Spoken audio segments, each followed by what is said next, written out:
What's going on? Good morning. Happy Monday. Good to be back in the 104.5 The Zone studios. I'm Robert Walsh. Titans beat the Panthers 17-10 yesterday in a game where the defense held strong, sacking first overall pick Bryce Young 4 times, twice by Danico Autry, one by Arden Key, and once by Jeffery Simmons. Here's how that sounded.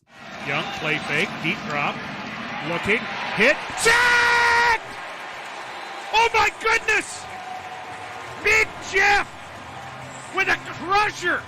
Titans moved to 4-7 and look to continue their winning streak at home next week against the Colts. Sunday Night Football saw the Ravens beat the Chargers 20-10 in a game that was much closer than the final score indicated. Baltimore's defense was able to produce 4 turnovers, but only scored 3 points on the extra opportunities as Zay Flowers' 37-yard rushing touchdown on third down put the game out of reach. Ravens moved to 9-3 and go into the bye week with a 1.5-game lead as the AFC's number 1 seed. In college basketball, 15 Texas took down Wyoming 86-63. Number 12 Texas A&M beat Iowa State 73-69. And number 18 Colorado bounces back after its first loss of the year with a win over Iona 85-68. For all your foundation repair and waterproofing needs, visit USSTN.com. Breaking news at once on your home for the Titans and the Vols. This is 104.5 The Zone.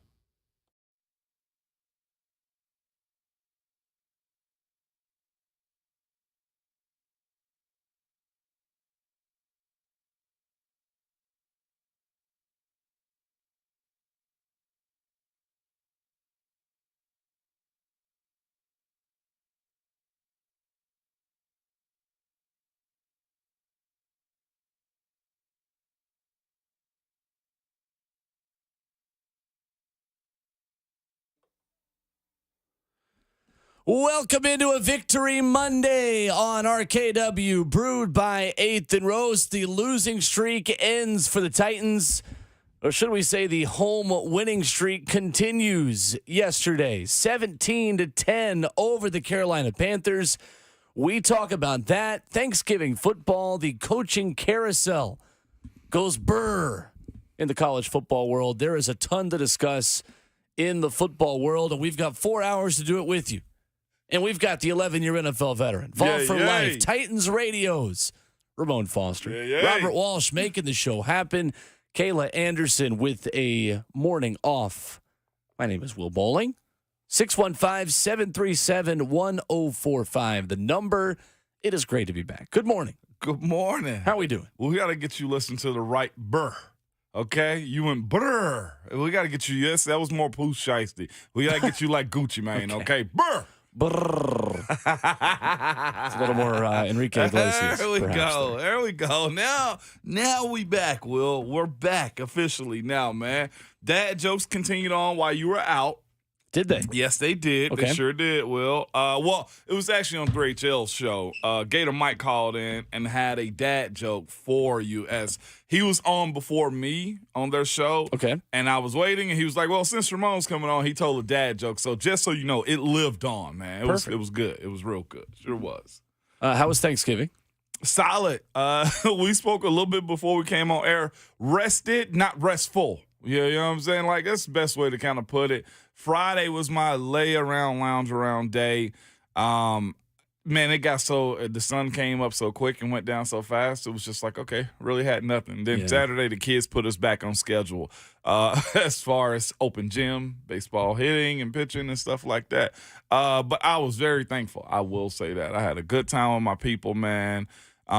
Thoroughly enjoyed Thanksgiving this year. And my wife's birthday was yesterday. Nice. So had an opportunity to celebrate her. Had an impromptu dinner because it just jumped on me real quick. Realized game day Sunday. Her birthday's on game day Sunday. I ended up having to call somebody soon after Titans radio broadcast started to see if we can get dinner reservations somewhere. And we actually were able to get in, man. Nice. Yeah, it sure was. It is a real thing that you do need vacation from your vacation. Like Facts. you need a recovery period from being out. That might be in my future today.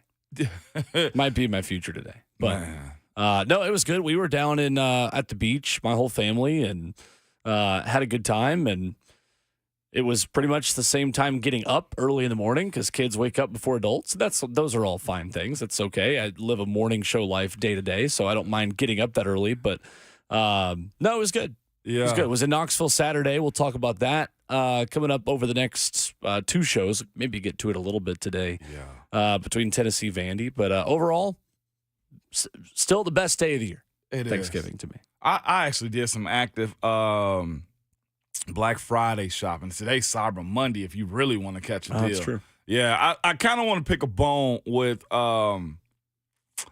the Amazon folks. And of course, I can't go up against a monster that they are, right? At all. Yeah, I mean, either way, just the shipping, because it told me something was going to be here at like 9 o'clock yesterday, and then it was supposed to be 9 o'clock Saturday. And I know they got flooded with orders because Black Friday, but like there was a gift for a birthday girl that was supposed to be in on a Sunday. Well, did not show up. Don't promise me something, man. And next thing you know, it should be you're not that guy, but I got other candidates for that over the week, man. Of course. Got plenty to choose from, okay? Because these lying bleeping coaches in college football, they are the jump starters of the transfer portal. I'm just going to drop it right there and just back off, okay? I'm going to drop it right there and back off. But don't promise me something and not deliver on it, okay? No pun intended on that. Fair enough. Yeah, fair enough. The Amazon folks were too appalled by Tim Boyle playing quarterback on their broadcast that they just couldn't get any work done. Couldn't get any work done. Could not, man. But I get it. All in all, solid, though. Will had a real good one. Vols did what you needed them to do. Yeah. This weekend. What else was crazy entertaining? Oh, let RJ drive some more this weekend, too. Oh, did he? Yeah. Has he graduated from parking lots to main roads? Yeah, he was over there on Highway 100 near his school. Yeah, it wasn't far, but I let him get behind the wheel, man. I figured it was early in the morning because he had to go to open gym. And I was just like, all right, let's do it. If we're going to jump into this boat, no pun intended, we're going to do it right now. Dropped him off and out, and I actually went for a 10-mile bike ride. Did you? It wasn't that long, but I got an opportunity to see West Nashville pretty up close in person, man. It was real fascinating. Who was driving? RJ drove. No, I mean the bike. It was me. Oh, okay. What, did I say drive? What did I say? One with pedals? No, I was making a joke that you would not be able to do a 10-mile bike ride. I did. We have lost too much chemistry over the holiday break that you cannot pick up on my sarcasm. My bad, Bird. No, it's all good. But My bad. whenever you get super comfortable with RJ, you need to do the ultimate test, my dad's test. What's your dad's test? When you're driving and everything's going fine, just grab the steering wheel and jerk you off the road. And make sure it's sudden change. Make sure you can react to things. Like, what happens if you got to swerve off the road? Fix this. You got to figure that out. What? Y'all's dad didn't jerk the steering wheel and jerk y'all off the road? Absolutely not. No, Bert. Well, I'm very prepared. How many times did you have to do that?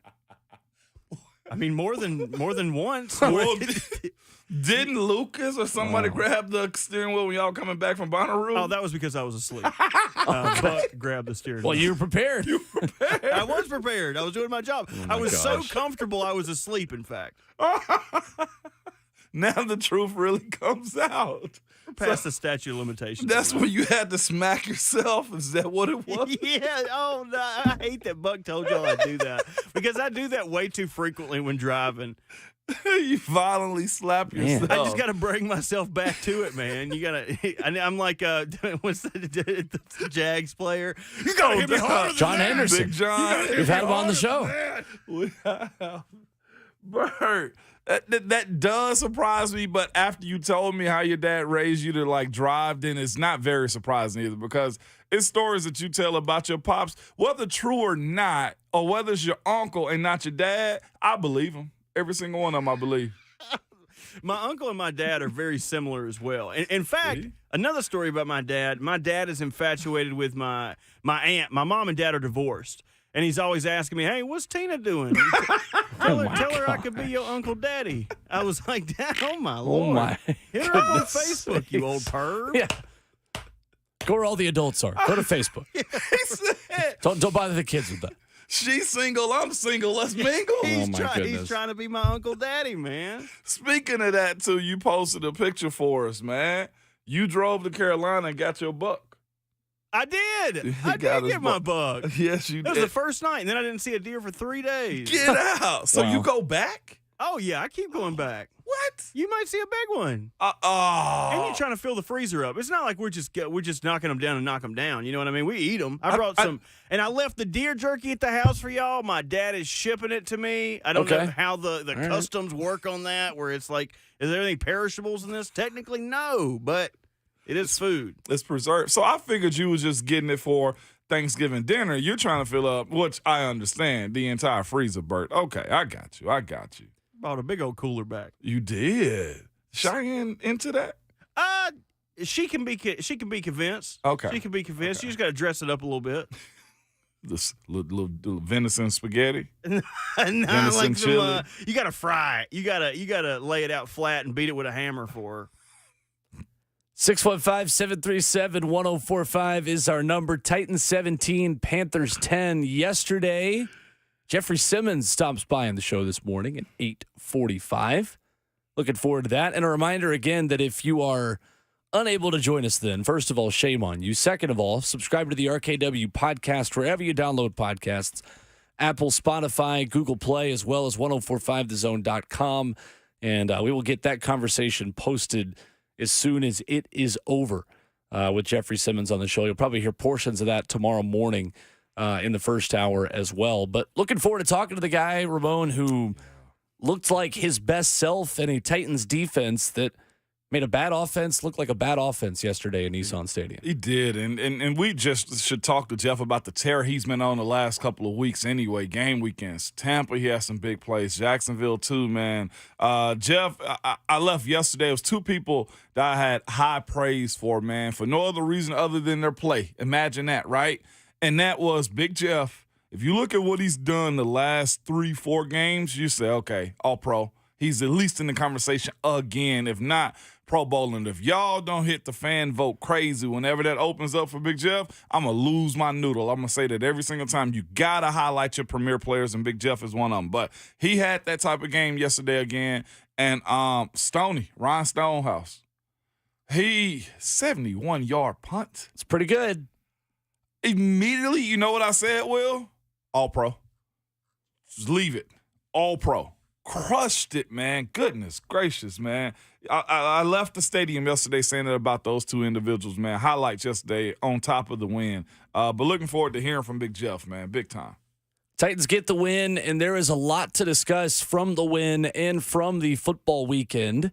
We will get to the recap coming up next, and specifically the differences between Will Levis in the first half and the second half, where he only has 57 passing yards in a scoreless second half for the Titans offense. We'll get to that coming up.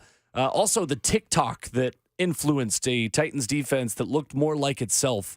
And an interesting story there that we'll get to here in hour number one. Coming up in hour two, we'll talk about Derrick Henry and his message to his team post-game, mentioning that he felt like he could have done better in a game where he had 18 carries for 76 yards. The first game this season where the Titans win despite Derrick not having 20 carries, which I thought was interesting yesterday. So we'll get into that. The latest on Mike Vrabel's job status and some interesting reports over the weekend.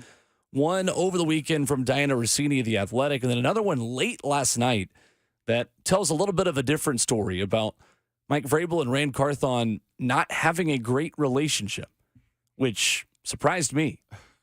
And I think is a little out of left field compared to what Diana Rossini had to say earlier in the weekend. So we'll get to that in hour three.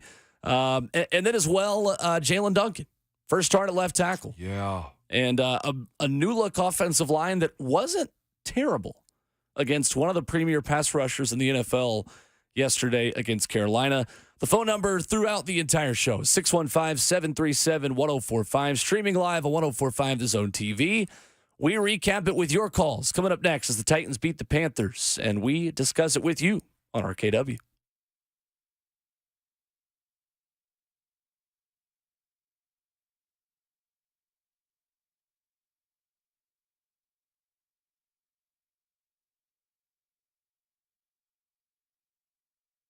It's Ramon Foster for Genesis Diamonds. And at Genesis Diamonds, they are rolling back prices and finance rates so you can get headliner gifts for this Christmas, okay? Maybe it's that pair of diamond earrings or that all-new designer fashion bracelet or that amazing 2-carat diamond ring. It's all more affordable because at Genesis, they've got special pricing across the board and zero interest financing for 5 years. So you can get that, hear me out, $3,000 diamond pendant and pay just $50 a month, or that $6,000 eternity band for just $100 a month. Everything's included in this amazing holiday offer. All GI certified natural diamonds and all lab grown diamonds as well. Even all their luxury pre-owned Rolex watches. Here's why they'll get you right here. Hear me out. Imagine that $15,000 Rolex for just $250 a month. Yes, think about that. A Rolex for just $250 a month. You can even finance the sale price. Don't let talk of rising prices and high interest rates dampen your holiday spirit. At Genesis, they are lowering prices and taking interest rates down to zero. Get that amazing gift you deserve and make your money go farther than ever. Merry Christmas from Genesis Diamonds. They're located in Green Hills and Cool Springs on approved credit.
is at 4.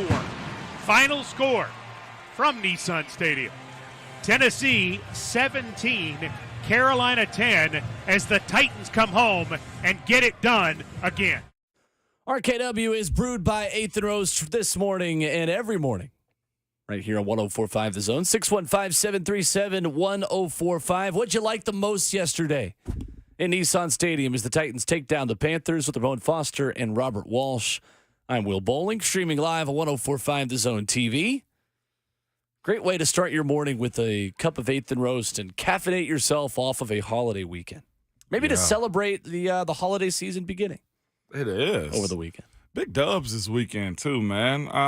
Thought for if you were a Tennessean, you had a real chill weekend, man. I was proud of that, man. My brother Renardo went through it. Louisville dropped the ball this weekend against friggin' Kentucky. Before 6:30, you're already throwing shots at your brother. I got to. He tormented me as a kid. Only so I fair. got to get it in. Got to get it in. So the Titans get the job done with 0 second-half points. The Panthers are not good. They are not good. But part of being a serious team in this league is handling business against bad opponents. The Titans are able to do that and still look like a different team at home than they do on the road. Mm-hmm. They do. And here's the thing, too, about the Titans beating a bad team. The player side of me, Will, is saying a dub is a dub is a dub. And it's been a very long time, right, to watch this team get a win. Even though it had to come at home, they got a dub. 4 wins on the season against a bad team you were supposed to beat. Now, the analyst side of me, small J journalism, would say you should have buried them a little bit more. There shouldn't have been lapses in scores. The penalties have to stop that kill drives for this team. And when it's time for you to just show, okay, we're much better than that team. We've had bad moments throughout the season. That's where it becomes bothersome to me because whether it be on Levis, whether it be on the offensive flow that they couldn't get anything going, or the fact that Bryce Young continued to, extend plays, whatever the case may have been, you got to bury a team like this. And, of course, a 7-point win, that suffices. They beat the spread yesterday as far as the Titans go. I think it was a 3-point spread. You checked all the boxes. But I look at this Titans team and say I expected to be, more than one score better than what the Carolina Panthers are. And their defense, I got to give it to them. Carolina brought it as much as they possibly could, specifically up front.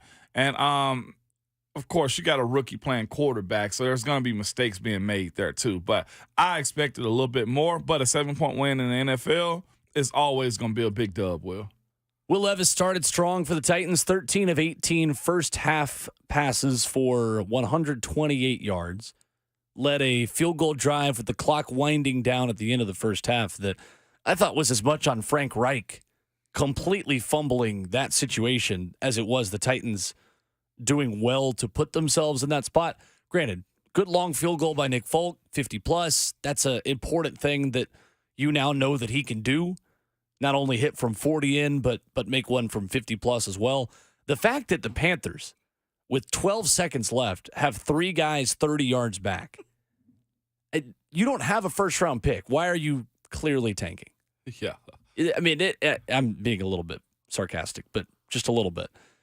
That was one of the dumbest decisions I've seen a head coach or a team make in the moment in that stadium, probably all season. Made no sense. It made none whatsoever. Only good thing, one of the good things from that, though, for the Titans is you watch Will Levis pretty much operate a tight 2-minute, series right there. I didn't know how they was going to get down the field. Of course, when you got a cannon of an arm the way he does, it was foolish on Carolina to allow that type of crease, but watching Will Levis operate in the 2-minute section of that game right there, I thought was very fascinating to get points in those moments. And everybody understood the assignment, too. Carolina's just bad. You watched them make bad plays yesterday, and bad teams do a bunch of extra dumb stuff, too. There was a bunch of just pushing and shoving and stuff after the play that happened yesterday against that team. You can tell football it's not the first thing on their plate the way they play it, Will? So that that end of the first half movement for the Titans down the field, I thought was pretty solid by the offense to get those points. And truth be told, you needed them. You really needed them, too. So, good. 615-737-1045, the number. We begin with Eric in Nashville first up this morning. What's up, Eric? Hey, guys. First of all, I hope you had a fantastic Thanksgiving. Y'all have to forgive me a little bit. I got a little bit of a cold because I was at the game yesterday. But before I get to the game itself, I just have to say, guys, it was a fantastic atmosphere yesterday. First of all, I was surprised Thanksgiving weekend. I thought there were going to be a lot more no-shows. It was a pretty good-sized crowd. There were some empty seats, but it was a pretty good-sized crowd. From Trace Atkins singing the national anthem, Lee Greenwood doing God Bless the USA, and Brian Arakpo getting the crowd fired up, and also all the military and veteran salutes that they did. It was great yesterday. Thoroughly enjoyed that. But, guys, as far as the game goes yesterday, first of all, impressed with the Titans with that drive. First quarter from 10-10 to where they nearly ran out the clock in the first quarter, guys. Probably one of the best drives I've seen that they've ever had to take that much time off the clock. Also, defense, the way that Danica Archer played, he had a couple of sacks. Jeffery Simmons with the strip sack and everything, that was great. But, guys, I do have to talk about the officiating. And one of the things that was frustrating to me as far as officiating goes at the stadium yesterday was there were a couple of times where the referees threw the flag and picked it up. One where I guess it was the Carolina Panthers ran out of bounds, and they threw the flag, and then they picked it up, and Mike Vrabel was complaining about that. But the other one that really just, I don't know, I guess it was offset penalties, and they picked it up. It was where Tajay Sharp, it was clearly helmet to helmet, and they showed it on the video screen. Everybody was just going nuts in the stadium that they picked up the flag. I mean, luckily, Tajay Sharp wasn't hurt because we thought it was more serious than it was. He came back in the next series. So, shout out to him for just his play and just his toughness and everything, guys. But just wanted to get your thoughts on that.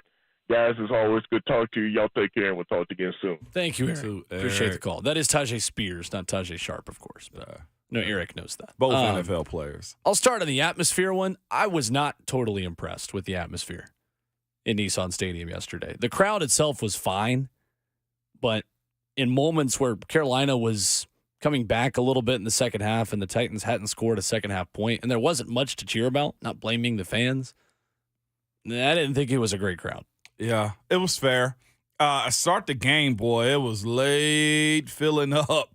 I was looking around like we might hear an echo in here. Like, it was that type of slowness to fill the stands, man. And Eric, right, it was some empty seats up top. Lower bowl, of course, I think some people trickled down, but it was fair. Yes, it was a fair day. It was okay. Yeah. And I was one of them. I walked in as the national anthem was starting, which was fantastic by Trace Atkins. I will give Eric that. But the penalty on Tajay Spears, good no call, or is that a flag? I thought it was a good no call after looking at it. Tajay came over, and I watched him walk to the sideline. He was holding his stomach, his ab area more than anything. I thought it was a good no call to pick up in that moment. We've seen other players not get the benefit of the doubt in those moments right there too, but I think it was Tajay that kind of sold it to the refs like, yeah, I'm fine. He went in the tent with the red hat and immediately came back out like once he hit the sideline, he was laughing and holding his stomach. I could, just watch him get evaluated some. He was in there like the red hat was halfway in and halfway out of the blue tent too. So that dude is tough. I got to give it to him. Tajay, he got to do a little bit more, but he's a Jersey candidate type of guy. Tajay's that type of player, man, where he's tough, he's agile, the playmaking ability and want to be successful. I don't think I've seen it like this in a young guy in a very long time. You know what I'm saying? Where you see, and I'm correlated to somebody, but it has nothing to do with Tajay. When we saw Eric Berry come to college, like as in his freshman year, he had that bounce about him, had that flow that you just like, okay, this dude mean business. You know what I'm saying? Like, that's what Tajay, those are the vibes that he gives me as a young pro right now. Like, watching him navigate the sideline, being vocal, it's very fascinating. If he ever gets to the point to where he's a premier guy or he's really utilizing his offense on a very consistent basis, it could be something special for him and this team. I think going back to the hit real quick and the no call, I only thought it was a flag because we've seen fines for far less in the NFL this year. It's the lack of consistency for me that is frustrating. We've seen penalties for far less than that hit. And while, yes, it probably is about as legal as a safety can make a hit in that spot because you're trying to dislodge the football and you're trying to bring some sort of hit without launching yourself or going to the head and neck area against already a guy that's not very tall, who's bending down to try to crunch forward and take care of the football, you've got a very low target there. You don't want to go low either because then you can get flagged for that too. So I understand that you're in a difficult situation as a safety.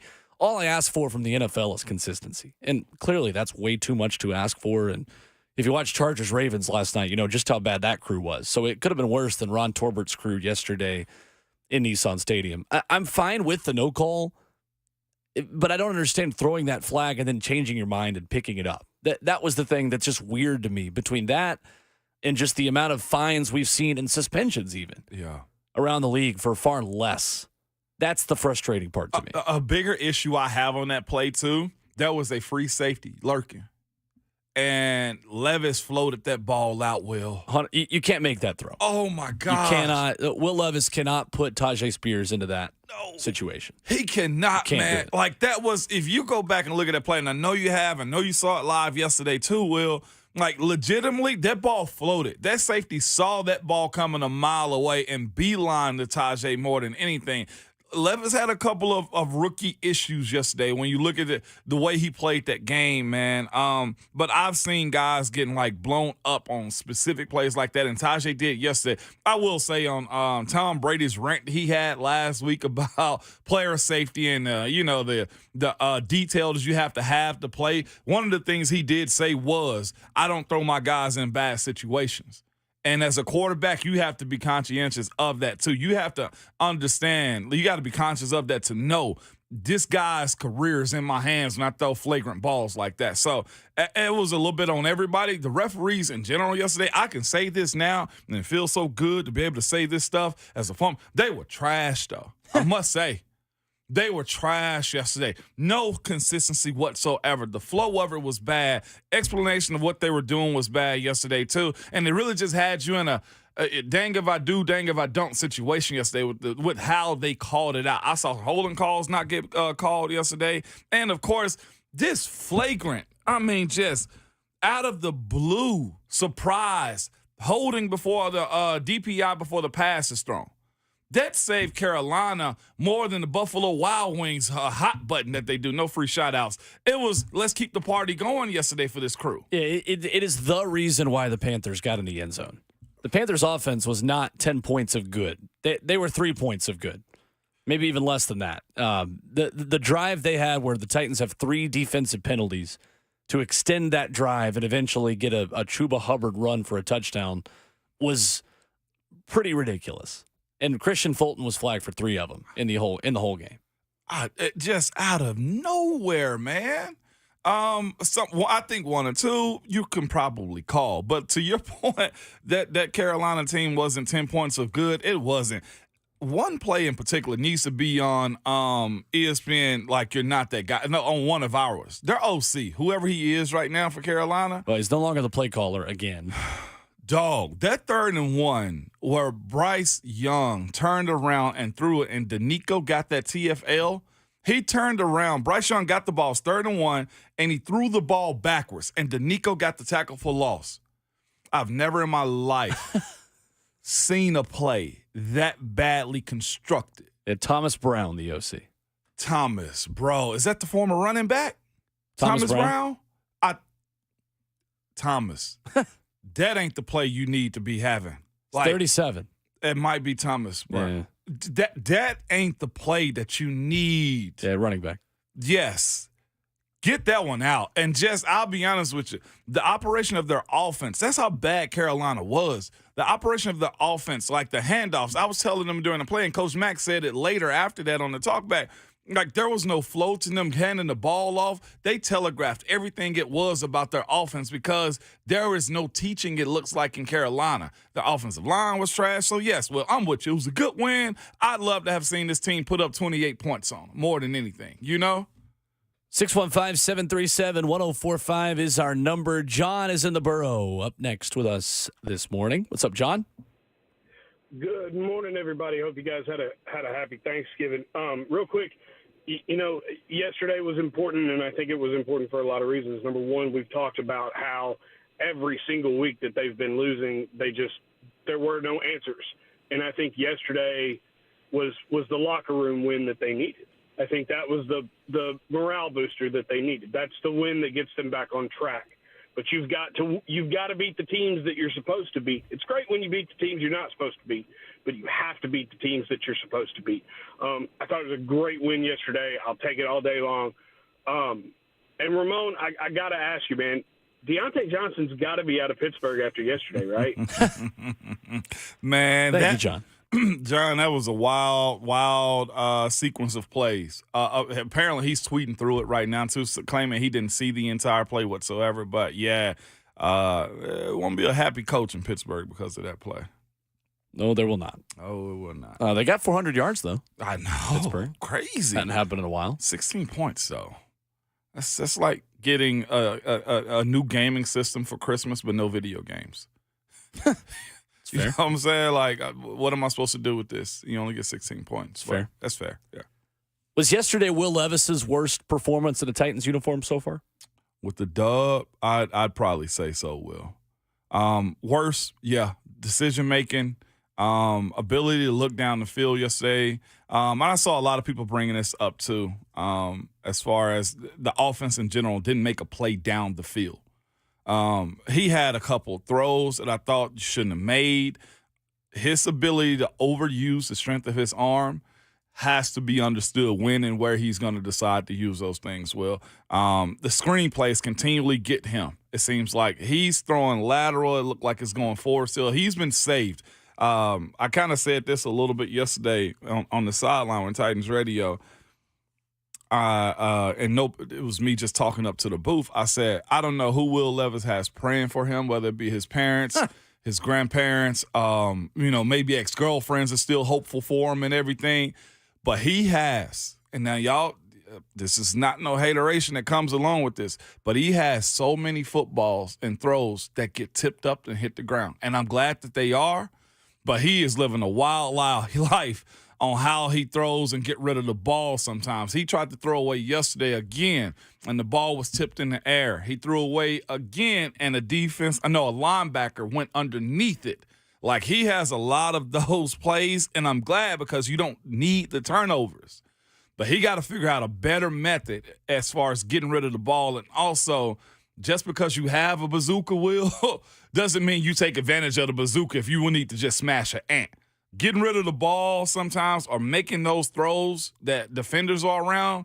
I think it was one time yesterday he had two people covered on a receiver. I'm like, I know you got a cannon, but let's just get rid of the ball in these moments. He had a few of those yesterday, Will. He sure did. It is true that he has had more interceptable passes go off the hands of defenders in these past few weeks than Ryan Tannehill's had over the past year and a half. I won't include 2021 in that, clearly, because Ryan had a lot of picks in 2021. But I thought it wasn't his best day. I thought there were moments where you felt like he was forcing the ball to DeAndre Hopkins. And then late in the game, I wanted it forced more to DeAndre Hopkins. And then it swung the other direction. I think the good news for Titans fans is if that's the floor right now for Will Levis, you've got something.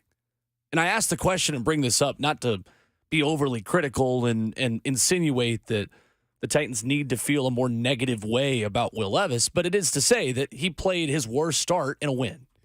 That's a good step for this team overall, considering the way the defense played. 615-737-1045, the number. There was an interesting story Jeffery Simmons told in the locker room yesterday. We'll talk to him about it coming up at 8:45 when he joins us on the show. It goes back to Mike Vrabel showing the team a TikTok. Not something I had on my bingo card to discuss this morning, but we'll talk about it next.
RKW is brewed by 8th and Roast right here on 104.5 The Zone. Victory Monday rolls on in hour one. 615-737-1045. A look at one area specifically that Mike Vrabel loved in yesterday's win over Carolina coming up at 7 o'clock has to do with the offense. And one part of the game specifically he was a big fan of in meeting with the media after the win yesterday. But guys, Jeffery Simmons, who's going to join us at 8:45 this morning, told a funny story yesterday in the locker room, which I thought was a little unorthodox but made sense from Mike Vrabel. Showed the defense a TikTok, not something I expected to say today, before the game on Sunday. And it was a TikTok of a woman making mac and cheese and saying, when you make mac and cheese and you get into holiday season, just play the hits. Don't be trying new recipes in the holiday season. There's no reason to throw out the cookbook and start freelancing when you're trying to play the hits and do what you always do this time of year. And Jeffery Simmons and Nico Autry talked about that yesterday, was basically saying, don't make stuff up. Stick to the basics. I think that has been one of the biggest problems with this Titans defense all year, Ramon, and we've talked about it a lot, of guys trying to change the recipe a little bit and get theirs versus doing what is right for the collective of the entire defense. This was what we were used to seeing from the Titans defense yesterday, and I think it started with guys like Arden Key and Danico Autry staying in the plan as it pertains to where they needed to be in the run game, where they needed to be to keep contained, to keep Bryce Young in the pocket. This was more like it from the Titans defense because they finally weren't doing too much. That's one of the best ways social media has been used in a football form in a very long time. If it's not involving like a viral dance, a viral song, you dunking on somebody or something like that, legitimately don't. Why are we trying to switch it up is what they're saying. Like that, to me, I feel like it's probably some of the frustration defensively. If you watch Big Jeff, I'm sure that he's been talking about having people, step up to the plate and do their job and having you just simply do your job. Like, I ain't got no problem with you going to get sacks, my brother. Absolutely none at all, man. If the quarterback's right there and you can go get some sacks, okay? But your main focus need to be stopping this run, maintaining your gap, like getting to the edge, controlling. Like that's what he's asking for, Will. Like I think we all get to a point to where, and I think it kind of, amplifies what the issues have been. Everybody's been searching for a reason to be the guy or make that play when simply doing your job is probably the biggest thing that you can possibly do. And guess what? You might not show up in the box score, but the idea that you win as a team because I know you know your assignment, I know you're going to show up to the spot to where the ball is going to be every single time, that's essentially what that TikTok was showing. Like, this is the mac and cheese. Will, guess what, man? You want pumpkin pie? Cool. That's what we got, okay? You want a red velvet? Cool. That's what we got. There is no need to make a crisscross cake or for you to be making apple pie if you don't know how to make apple pie. Give me the hits, man. Don't make a chitlin casserole. We didn't ask for that. Just give me some greens, Will. That's all I want. Give me some greens, give me some yams, and some mac and cheese. That's all I want. Man, that's one way to relate to a younger team. That's for sure. Bryce Young was sacked 4 times. He was hit 9 times. Carolina finishes this one with 258 yards and only 10 points. Thanks to Jeffery Simmons, Danico Autry, who each had a pretty good day. Let's go back to the phones. Timothy is up next in Nashville. 615-737-1045. What's up, Timothy? Good morning, y'all. Good morning. Hey, quick question. So I was wondering about, Bryce Young, I mean, I've heard the social media and stuff on him. Like, Stroud is killing it. It's a bad pick, blah, blah, blah. I'm just asking, my question is, what makes a good quarterback? I mean, the team or the franchise? I mean, I'm not sure. I mean, that's all I got. Okay. Thank you, Timothy. Appreciate the call. Before you go, I heard a very fascinating conversation yesterday between Brent Daugherty and Dr. Dyson yesterday on the Talkback. And they asked a question, Will, I call this last question to a conversation. And it's a bigger one to be had. I think it was Mayor or somebody called in and asked Dr. Dyson. They had the conversation. Which quarterback, after watching yesterday's game between Will Levis and Bryce Young, would you rather have? and I think both of them said Will Levis as of yesterday. But, of course, the talent that Bryce Young has. And it's fascinating, and we talked about it just a second, like what makes a franchise guy? What's making C.J. Stroud successful right now, Will? Probably having 2 potential Pro Bowl tackles, having a running game, defensive-minded coach that has a really solid defense plan right now. They got some guys from the draft last year, Stingley. Got some dudes at wide receiver between Tank Dell and Nico Collins. Okay, now you throwing me some eggs and some flour and some sugar. We're going to bake a cake here in a minute, Will. You see what I'm saying? I'm past Thanksgiving. But we're going to bake a cake, man, if you got some vanilla extract over there, okay? Or you can find something to make some icing. It ain't just the guy, right? Sure. I think what's certain at this point with Bryce Young is that he wasn't worth trading your future picks for. I can get on board with that take today. I can go ahead and workshop that one, that Bryce Young was not worth giving up another first this upcoming season to make him your quarterback. I do still believe that he was the number 1 overall pick for a reason, and because he's the most dynamic playmaker in that quarterback class. And C.J. Stroud looks great. He really does. There are a lot of great rookie quarterbacks that take massive steps back as sophomores. Mac Jones was a Pro Bowler in his rookie season, and he's getting benched for Bailey Zappi. So let's pump the brakes just a little bit on saying it was the wrong pick. I'm not on that train quite yet, but I will hop on board with the take that they should not have traded Carolina all the picks that they did to mortgage their future on a guy that in person still looks like somebody's ball boy who put on pads and decided to play quarterback because he's just so small. There are so many unknowns with him that was too big of a risk. There's a lot. Only thing, and this much a bigger conversation we're going to have about this one, though. But legitimately looking at it, what I would tell you, if you're getting a franchise guy that early and mortgaging your future on, like their college success probably won't be your NFL success early. I think Bryce Young is realizing this ain't Bama no more. Right. He ain't got that O-line, those weapons. Like the same scrambling he did yesterday, we watched him and kneeling against the Vols. Yeah, right. Scramble. I had the exact same thought. Did you not think the same thing? I had the exact, in the second half specifically, there was one play specifically, and we'll ask Jeffery Simmons about it coming up at 8:45, where he genuinely was making a good Titans pass rush on the day look the way he made Tennessee look. What was the difference? He had receivers last year at Alabama. Yeah, he did. 615-737-1045 is the number if you want to jump in. Coming up, there was one area specifically that Mike Vrabel was very proud of his offense. Situationally. Guys, yesterday, the Titans were terrific. We'll dive into why coming up next.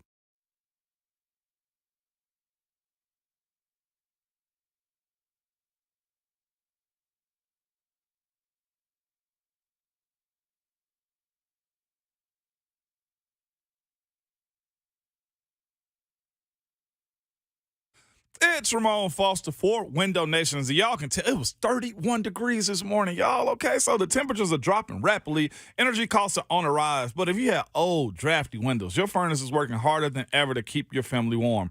Window Nation wants to help you this month, okay, with 0% financing for 5 years. Plus, 2 free windows with every 2 windows you buy. Now is the time to protect your family from the elements, lower your energy costs, and upgrade the look and feel of your home, okay? As I told you, the air is getting colder. So you got to ask yourself certain questions. Do your windows open properly? Do they stay open? Do they close properly, too? If not, you need new windows. As interest and mortgage rates continue to climb, Window Nation is still keeping 0% interest for 5 years. It's time for you to invest in your house. I saw an older ranch-style house yesterday, and I was like, those are some nice windows. That is a nice look. You can just tell it looks good. And considering it was an older house, guess what? I'm sure it's very much protected by Window Nation windows. If there's something that you need to do to upgrade the look and feel of your home, call 866-90-NATION or go to windownation.com.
7:02, good morning from the 104.5 The Zone Studios. I'm Robert Walsh. Titans beat the Panthers 17-10 in a game where the defense held strong, sacking first overall pick Bryce Young 4 times. But the best sacks are when you get a turnover. That's what happened when Arden Key got to the quarterback. Young takes the snap, play fake, deep drop. He's in trouble. He doesn't know it. He's hit. He loses the ball. It's been picked up by Simmons. He's tackled at the 14. Key had the hit. And the sack! Simmons with the takeaway. And the Titans are in the Pinnacle red zone. Titans moved to 4-7 and look to continue their winning home streak against the Colts this week. Sunday Night Football saw the Ravens beat the Chargers 20-10 in a game that was much closer than the final score indicated.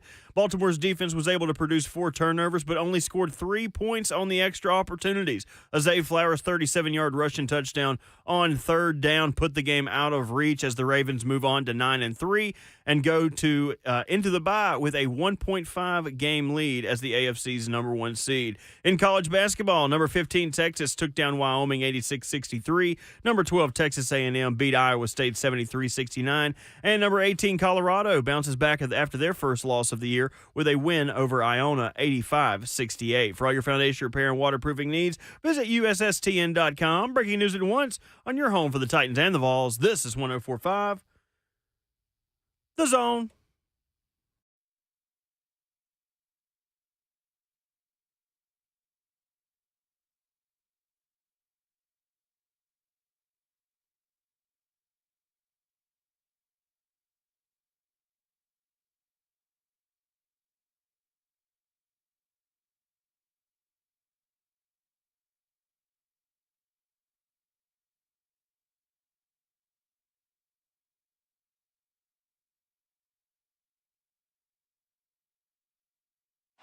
Now 5 on the play clock. Young in trouble. Hit. Sack! Danico Autry! RKW is brewed by 8th and Rose right here on 104.5 The Zone. Welcome to a Victory Monday edition of the show. With Ramon Foster and Robert Walsh, I'm Will Bowling. Kayla Anderson with the morning off. Your phone calls throughout the day at 615-737-1045. Bryce Young is waking up this morning and probably still seeing Danico Autry right in his face. He got smashed yesterday. I'm talking about numerous accounts. A smash city, Will. Do you understand me? That dude should be sore. It was a rough day for him yesterday getting hit. That's one thing about rookie quarterbacks.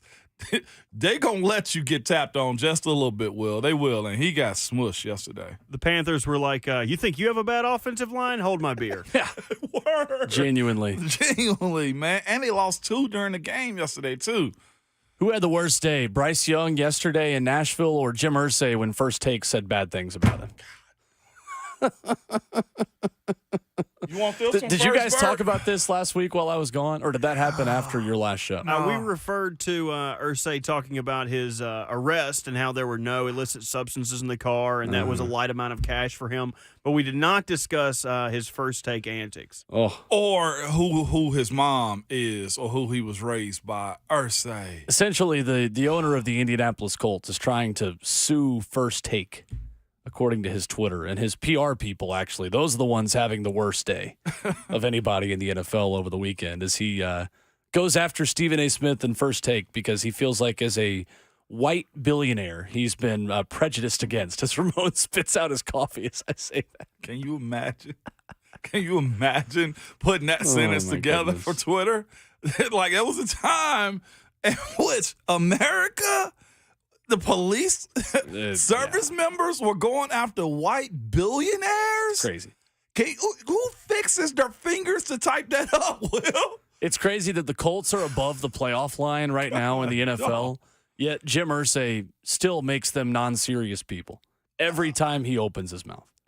It's incredible. Like, he's overshadowing a team that's overachieving this year on the field and got a win yesterday over Baker Mayfield and the Tampa Bay Buccaneers, yet still I will never take the Colts seriously as long as Jim Irsay is the owner. And while we're talking about the Colts, did you guys find it a little odd after releasing Shaq Leonard that they brought him back to be in a luxury box and honor him at the game? And he showed up.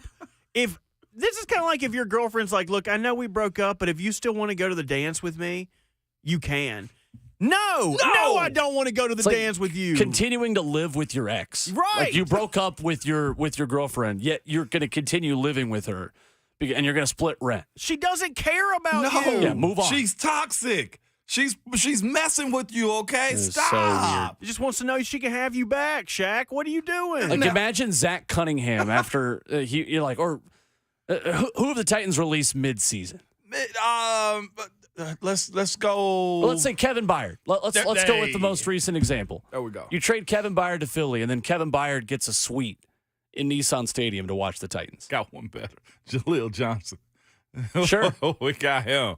Hey, man, matter of fact, come on back, man. Like, you stay in the suite with us. Crazy. I can't imagine. Only the reason, I don't even know if I can call him Shaq Leonard, like the Darius Leonard, man.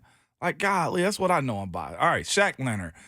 The only reason he go back is because he knows Ursay owes him still like $6 million. Like, all right, man, I'll go in there. I'll eat your food. That's it. Crazy. It's a wild, like his Twitter account, like his PR folks gotta be worried about what he got going on. Like he's tweeting through it right now, man, or he's Xing through it right now. I don't even know what to say with that, but Ursay. Xing through. He's Xing through it, man. I just can't imagine how hard his life is. I just can't. 615-737-1045. Go ahead. I would have Rick James'd the hell out of that suite. I would have been standing on the couches. Y'all should have never gave me money. I would have been throwing that. They would have came in there to clean it up, and it would be a mess. You do not invite me back here again. I would have left them a kind note to the people who were cleaning that room. I apologize. Here's a good tip for the people cleaning this room, but I'm gonna mess this bad boy up. You would have showed them what eating beans and Franks. I'm telling you, I'm leaving here with something. I'm leaving here. I'm from around the way. I'm leaving with something. I'm talking about. You're right, Bert. That's the proper way to go back. I feel Bert on that one. I ain't even think about that one well. Somebody left an upper decker in the suite bathroom. What happened? It's like, well, don't invite Bert back to a game. Shaq and his people. That's all they're going to be saying the entire I would have been in there shacking a fool. Leave, man. I'm out of here. Why are you so good on a Monday? Leave, Bert. Shacked and a fool. That's great. Man, from the Evan and Bank chat, man, who is it? Christian says this. This is the biggest point for me with Ursay. A billionaire without a driver is mind-boggling. That's right. Yeah, that's right. That's the biggest issue of it all to me. If I'm telling you, I'm not driving. He's about to be a billionaire without access to his own Twitter account is what he's about to be. I'm telling you. Only way I'm driving if I'm buying like very rare cars, Will. Like I'm talking about like a Countach, like a Bugatti. Like I'm only driving those, okay? Only of one of 5 cars. Okay, for him to be driving around the city with $29,000 in cash money blows my mind. I think you can only have like at max 10 grand on you. Don't ask me how I know that, but that's all I think you can have. Billionaire or not. Ramon just moved out of humble Hendersonville for that comment. A little bit, man. I understand what it's about, Ursay. We're trying to get some good stuff for the weekend, that's all. How much do you guys think a Lamborghini Countach costs?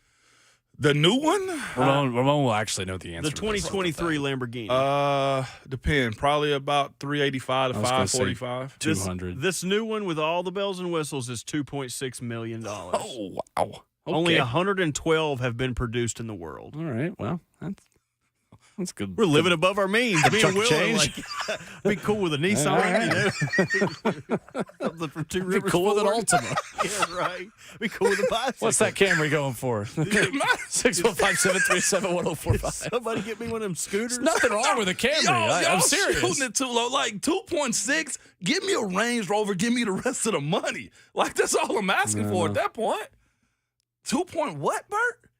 The point Like six the even points hurts they're me. gonna make the difference. The point six You is get too a lot much with for the me. point six. Even if you covered the 2, I could not cover the point 6. You get a nice home for the point 6. That's what I'm saying. In this economy?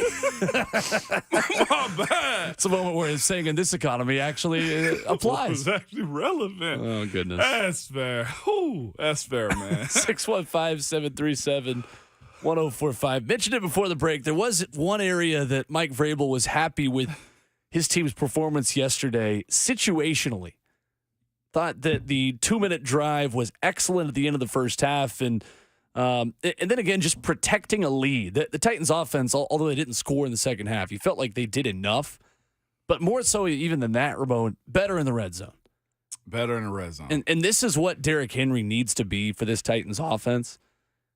We mentioned it last week. It might be moving towards the point where Derrick Henry is becoming not a role player, but he's becoming more of a role player. Situationally. A finisher late in games, which he was good enough in the fourth quarter to sustain drives and not give Carolina a lot of time with the football. And B, he was perfect in the red zone.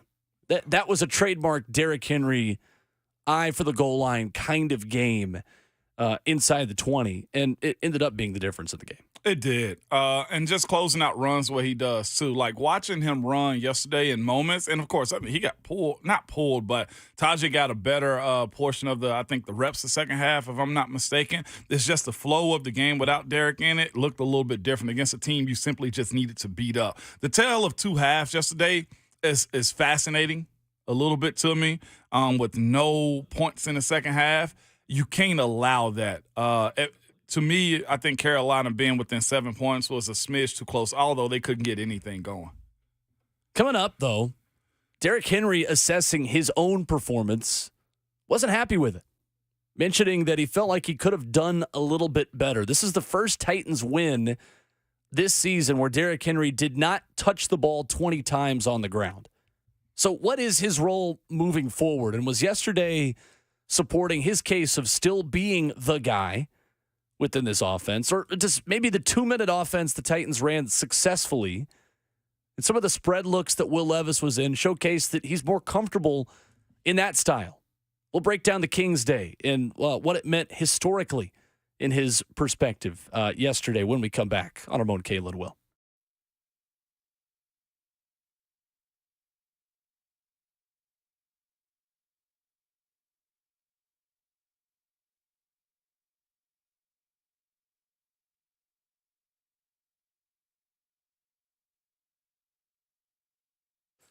Hey, what's going on? It's Will Bowling here from my friends at Lee Company. Hey, is your heating system ready for the cold weather of winter?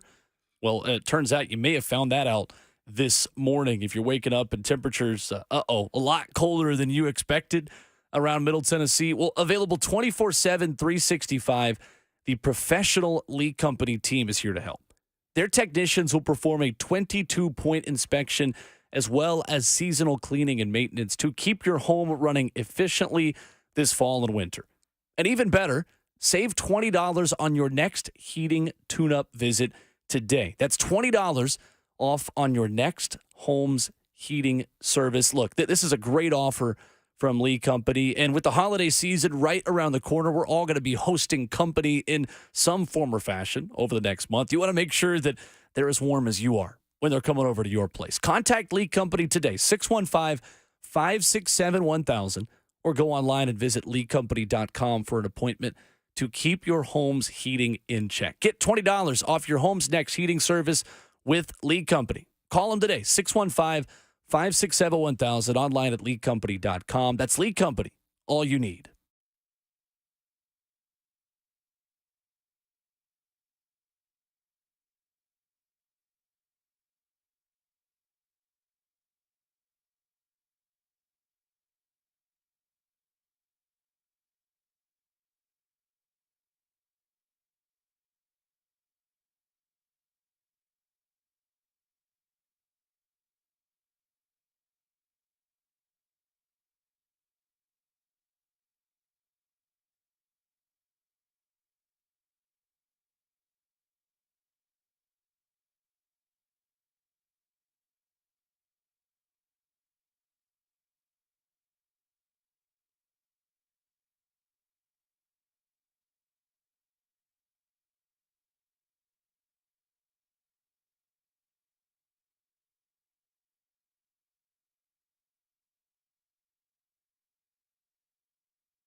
Titans showing pressure.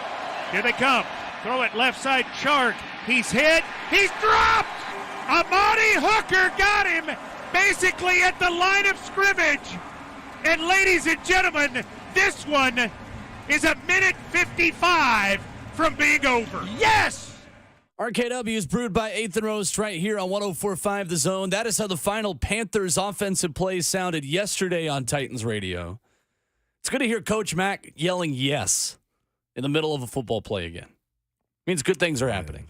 Coach Mack was in rare form yesterday on the referees. That's what I hear. He was so good. I want to know what he was going to say. Like, there were so many times where you could tell that Coach Mack had been hanging out with Rhett a little too much, where he was like, well, it looks like he's going to hold his flag. And Coach Mack responded, well, you know what he could hold? Never mind. And I love Coach Mack having to recoil himself from saying something inflammatory about the referee. Just hanging out with the boys in any context. Right. Spend too much time with the fellas, you start trying to get a little loose in those situations with your words. In a good way, not in a bad way. Yeah, he was too good yesterday, man. And all I can think is Coach Mack going to get a fine and tell him send him another one, okay? Because he can't wait to pay it so he can say what he wants to again, man. He was in rare form yesterday, dog. I laughed so much yesterday at Coach Mack and Mike Keefe on the sideline, man. If y'all ain't hearing it, man, please do yourself. Put an earpiece in and hear them out on Sunday. It's not like there's a difference in quality in a win or a loss, but they have so much fun when the Titans are winning. It's palpable. You can feel the fun that they're having. I really enjoyed driving back yesterday, listening to them on Sirius XM. Or if you're in the town, you can listen to it right here on 104.5 The Zone. Hey, now. That's right. Even more than that, too. And Robert, we've had the same conversation about this before. When you start perusing other broadcasts in the NFL, and I did this yesterday, too, going to run some errands and do some things yesterday, you really appreciate how good Titans radio is. I know I say it all the time. It's worth re-emphasizing so much. There are a lot of good broadcasters in football. There are a lot of not-so-great broadcasters in football. Titans radio, I promise you, is the gold standard for what we've got here in Nashville. So it's insane, the quality drop-off. As I was flipping around games, as the Titans game was kind of out of hand, going to other teams' broadcast, how night and day difference the quality is. The work that Rhett Bryan puts in with Titans radio, the work that everybody at Titans radio puts in, the product they put out there, win or loss, is head and shoulders above the competition. 100%. And they brought me in just to stay humble and bring in, just an inexperienced guy on the scene. Like, I'm the one that kind of level it off for them. Right, we got to bring them down a little bit. We got to give them a handicap. Let's stick Moan with them. Put Moan with them on the sideline, man. So, yeah, I help keep them cool with their friends. It's like, oh, you got one of those too? That's just what it turns. That's how everybody felt who was paired up with me on the golf course in Florida over the weekend. But oh, no.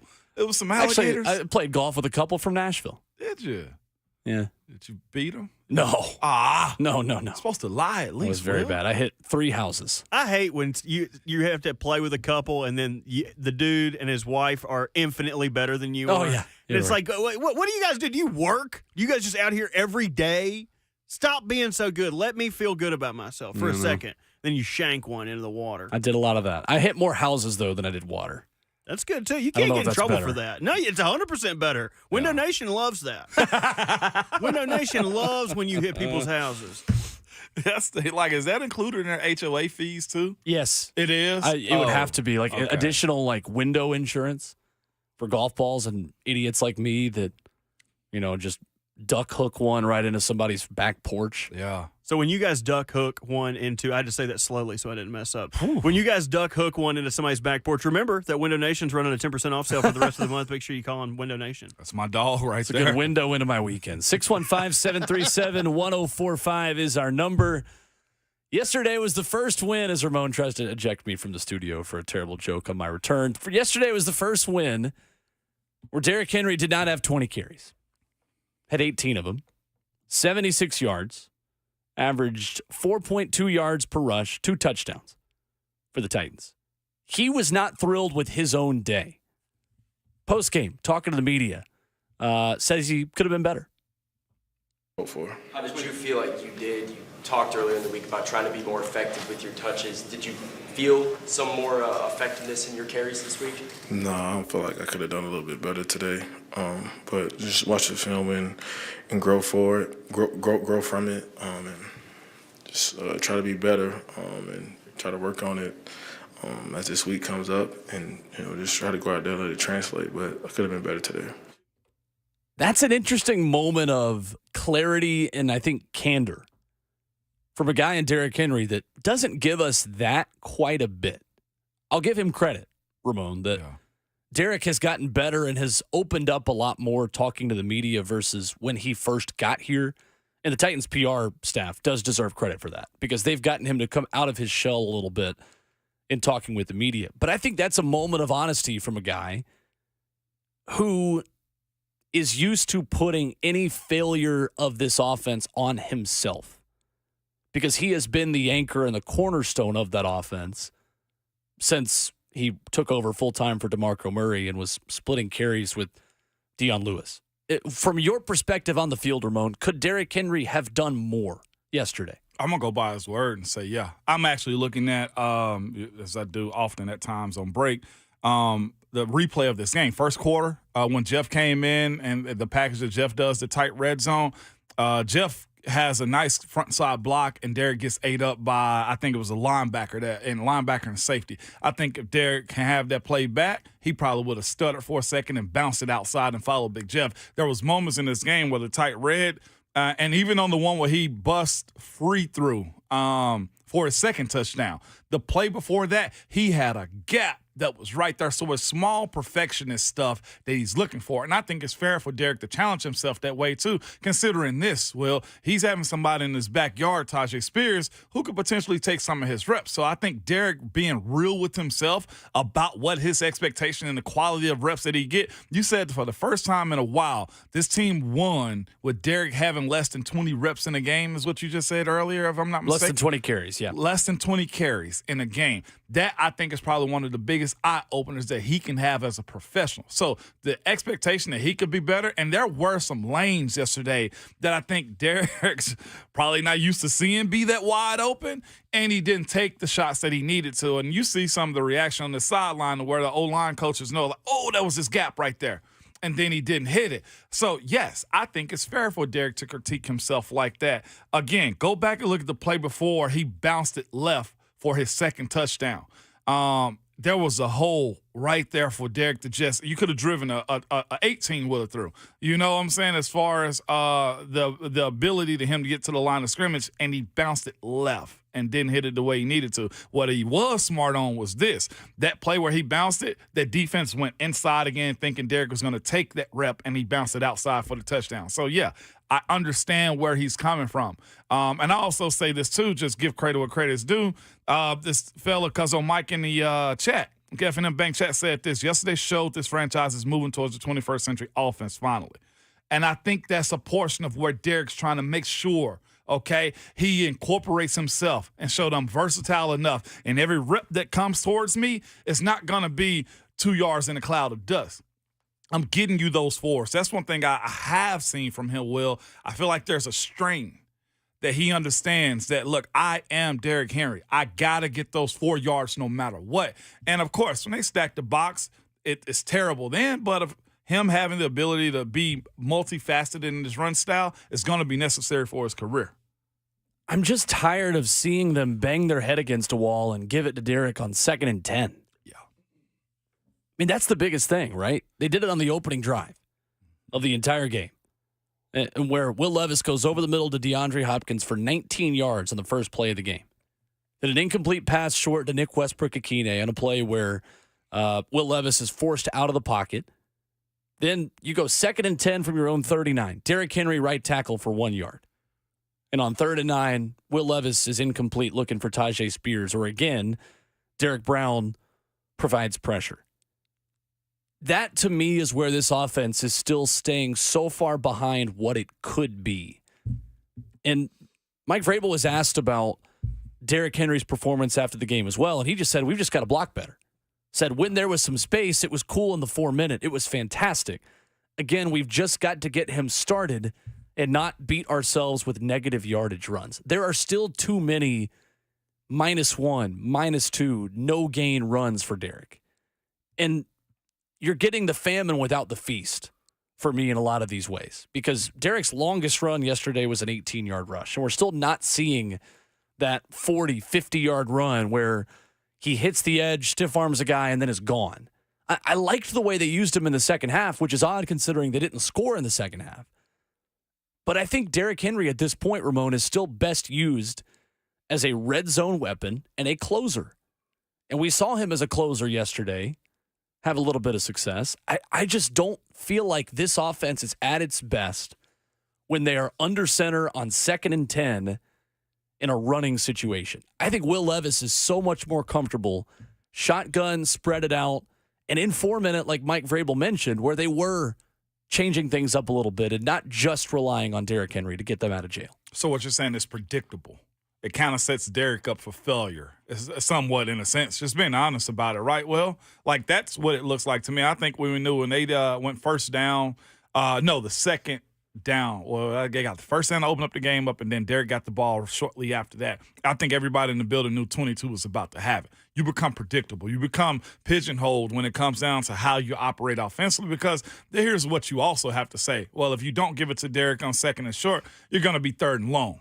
And that's where defenses really attack you. And are you in a position where it's shown as of late, Derrick's not really in on 3rd down as the blocking back. So more times than not, the tendencies potentially show you that if Derrick's in on 2nd and long, Derrick's probably going to get the ball, or there's a screen to the outside that enables him to have the ball in his hand. That's where it becomes very problematic to incorporate him into your offense. But you love to have him. As you said earlier, Will, situationally, it's where you close in out of the games. 3rd and short is where you hand him the ball. And again, when you talk about how you will begin to evolve this offense, to have those moments where you really kind of set Derrick up for failure, where this offensive line group is still coming together. And I see people asking about this too, either on Twitter and in the F&M Bank chat, about how Jaylen Duncan did. We're going to get to that. But this group's got to grow a little bit more to where they know they can go beat people up. Like they're scheming and hoping that Derrick can get to the line of scrimmage in these plays, to whereas you watching Carolina yesterday, blitz, they're running run blitzes, Will, off the left side, and actually hit home on them more times than not yesterday, because they know 22 in the backfield, we're going. Absolutely going every single time. And they were right more times than not yesterday, even though they took the L. 615-737-1045 is the number. Mike in Cleveland next up on the phone lines. What's up, Mike? What up, though? There you go. There you go. Yeah, I got you, bro. I got you this morning, man. I got you. Yo, I want to speak on Levis. Hey, I like to break down on Henry, though, and kind of echo what I was going to say, you know, the whole thing with Henry. You remember the beginning of the season, we were saying he getting the ball too much, and now he's not getting the ball as much. So those touches, you know, those touches he do get, they gotta count a whole lot more, because Levis is taking this offense over. I think you know, what we're seeing is bits and pieces of what the Titans are trying to move to, and I think everybody just need to be patient. I know we live right now in the culture and social media verse of, you know, what have you done for me lately being right now. But as of right now, man, patience is the name of the game. You dig? Mm-hmm. But I definitely think that Levis is showing that this is his team. Like I put in there, like we have a young rookie quarterback that wasn't even supposed to start this year. Wasn't even the number 2 quarterback on the depth chart on the roster. Come in and show he's our guy for the future. That had high prospect, you know, hopes going into the draft fall to us, and he's producing like how everybody thought, you know, everybody counted him out. Matter of fact, that he wasn't gonna do, and he's showing that he that guy. So I just think that really we, even though the win don't count for nothing, but it still gives me hope towards the future. And Levis being the only bright side of this season, really, dog. The offensive line, people coming at him because asking if he don't see those deep throws. Man, he probably don't trust that offensive line and that timing. He got to get that ball out. So let's just, we got to ride this out. And people talking about Vrabel and he's still on the hot seat, man, calm down. You bring in a new head coach with a whole new development plan to make this young quarterback have to learn something all the way new can hinder him even more. This is a transition, people. We need time, patience, ride this out. Let this young man develop and not look for right now. And that's all I got. Y'all stay blessed. Keep doing what you're doing. Doses. Absolutely. Thank you, Mike. Appreciate it, Mike. Appreciate the call. Did the Titans get too conservative with their calls in the second half yesterday? Are you reading my mind? I was about to go. I got a theory on it. This is just me. What's that? I think you knew this team was good enough to beat Carolina yesterday. I almost feel like they were sandbagging a little bit for next week against the Colts. A portion of me wants to believe that, trying to work on little small item things in the second half as far as, moving the ball, strategizing with Derrick, not doing too much on tape. This is the second time around for the Colts, and they got to come here to the house. A portion of me was just like, all right, let's get out of it. Again, it wasn't overly aggressive in the second half. I know penalties struck you. I know it was a situation where the flow of the game was more towards Carolina. They had the ball longer in the second half. You did enough to get out of the stadium. That's my theory. You got the Colts coming into town. Let's get to next week. Well, and I think this is my issue with this conservative mindset in the second half. It's that you're 4-7. That's true. You're 3-7 going into this game. Mike Vrabel is still managing games in the second half like a team with a winning record and like a team that is contending for the division. The Titans are not contenders right now for the AFC South. You're not that far out of the last wildcard spot, still, by the way, with Indianapolis holding that spot coming to town this weekend. And not to give you false hope, it's going to be really hard to get there, obviously. There probably isn't a chance. But there's one play call specifically I hated in this game, and it was on the Titans' last possession with the football. They get to 2nd and 8. Derrick Henry right guard for 3 yards. That's fine. Late in the game, I have no issue with a 2nd and long run for Derrick at that point. You're 3rd and 5 at Carolina's 49. A false start penalty on Daniel Brunskill backs you up.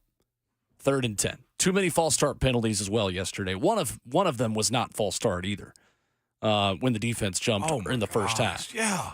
But that's a separate conversation. You get to 3rd and 10 from your own 46 with 3 minutes and 11 seconds left.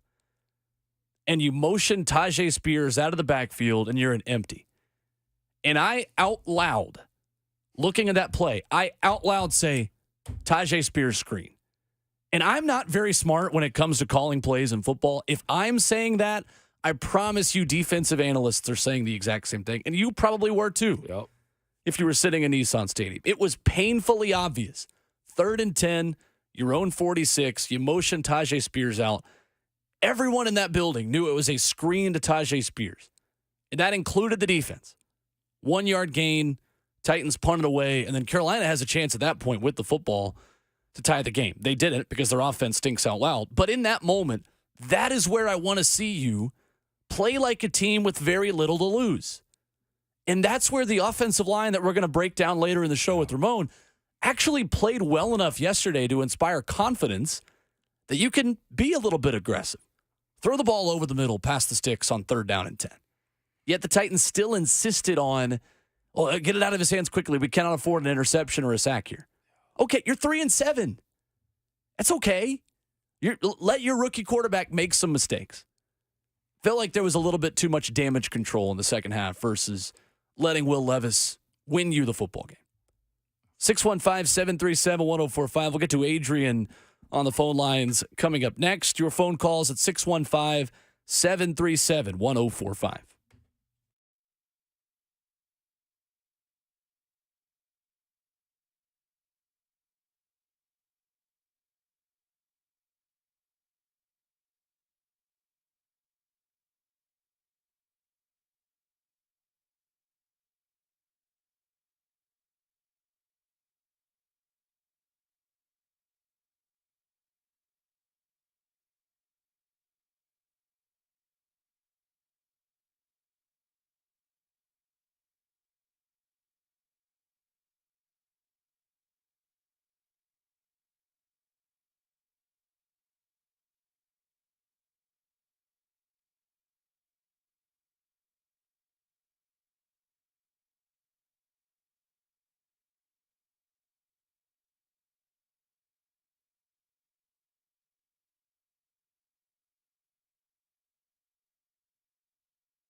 Young under center.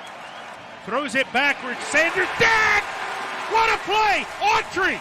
He threw it backwards to Miles Sanders, did Young, and Autry said, "No, you will not, sir." RKW is brewed by 8th and Roast right here on 104.5 The Zone. Tough day for the rookie Bryce Young. Had a lot of tough days. Yeah. This year under the leadership of Frank Reich, that entire Carolina offense. Interesting, according to NFL.com, Ramon, Bryce Young finished with an average time to throw of 3.41 seconds. That's actually the 10th longest time to throw by a quarterback in a game this season with a minimum of 14 attempts. Bryce Young did not complete any of his 6 pass attempts with a time to throw over 4 seconds. Let me say that again. Bryce Young had over 4 seconds to throw 6 times yesterday and did not complete any of those pass attempts. That's because he was scrambling and he's not at Bama anymore.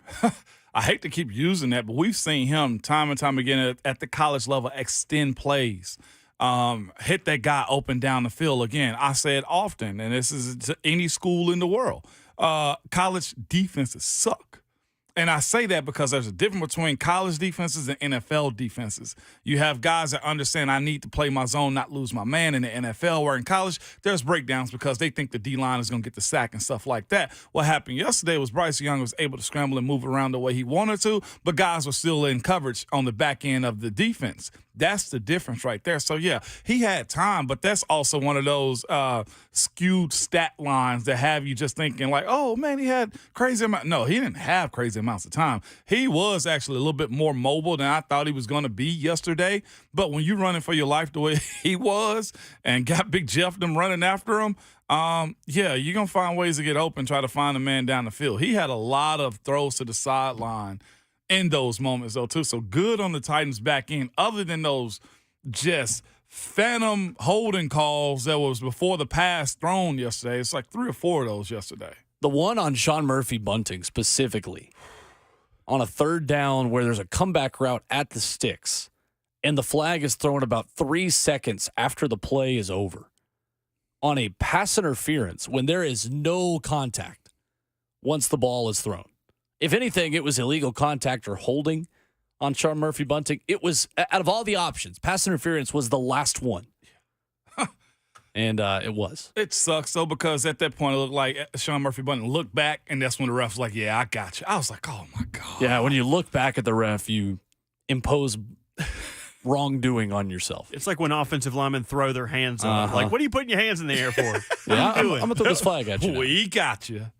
Let's go to Adrian in Columbia up next. 615-737-1045. What's up, Adrian? Hello. Hey. Hey, what's up? How y'all doing? Great. Yeah, it's Victory Monday. It's been a while. No, I just wanted to – first I want to say I'm starting a petition for Bert to have his own segment of the show called Bert. And this man is a Tennessee treasure, and we must protect Bert at all costs. It's true. That's true. And second of all, I know I'm a little early, but is there a chance that we might have found our left tackle in Jaylen Duncan? I paid attention to him the whole time yesterday, and this man looked good. I know he's a rookie, but he actually looked good for what we had the past couple of years. I just wanted to get y'all input on that, man. Y'all have a blessed day. Thank you, Adrian. We are planning on getting into that. Yeah, we are. Later on in the show. To answer the question, though, Ramon. Yeah. Grade for Jaylen Duncan yesterday? Grade for Jaylen Duncan yesterday. All things included, B+, A- considering. He was not the worst tackle in a Titans uniform on the field. I think we can certainly say that. Dylan Radins had a little bit of a tough afternoon. You know, real quick, what I saw from him yesterday was a bunch of technical taught stuff yesterday, meaning getting his feet, meaning you watched him do stuff that young guys do whenever they're being taught how to develop as an NFL pro. I was impressed. Of course, there were some, negatives yesterday, but all in all, solid showing from the young man, man. I see what they saw. if that's a real correct term or phrase right there. I see what they saw. And we'll give a full breakdown of that coming up at 9:20 this morning. And Jeffery Simmons is going to join the show at 8:45 coming up in hour number 3. But I think reasonably, the headline for Jaylen Duncan's day is that Andre Dillard cannot make another start at left tackle for the rest of this season unless Jaylen Duncan gets hurt. I saw a funny exchange with him yesterday. Whenever Brian Burns got in his chest a little bit, I got to give it to Dillard. He was in tune to the game, but he was over there teaching Jaylen Duncan some stuff with his hands. I was like, you know what? Sometimes people are better teachers than they are doers. Yeah. Well, I don't know if I want Andre Dillard teaching an offensive lineman anything. That's all I can say. It's kind of like when you're sitting in class and the teacher teaches you something, but then the kid who's got a C- starts to tell you how to do it in the back of the class. Maybe just listen to the teacher. I don't know if Johnny in the back row is passing notes to his crush during math class is the one that needs to be telling you how to do PEMDAS in algebra. Like, maybe just let the teacher do the teaching. And the student that's failing the class, maybe he should just worry about passing notes to the girl in the back of the classroom. Not classroom. Andre Dillard, I think we're fine. I think we're good. 615-737-1045, the number. Halftime of the show coming up. Jeffery Simmons joins us at 8:45. Next Gen Stats liked what he was able to do yesterday. For one big reason, Jeffery Simmons had one of his best performances of the season in a Titans uniform, and Next Gen Stats tells you why. And we'll tell you why coming up next.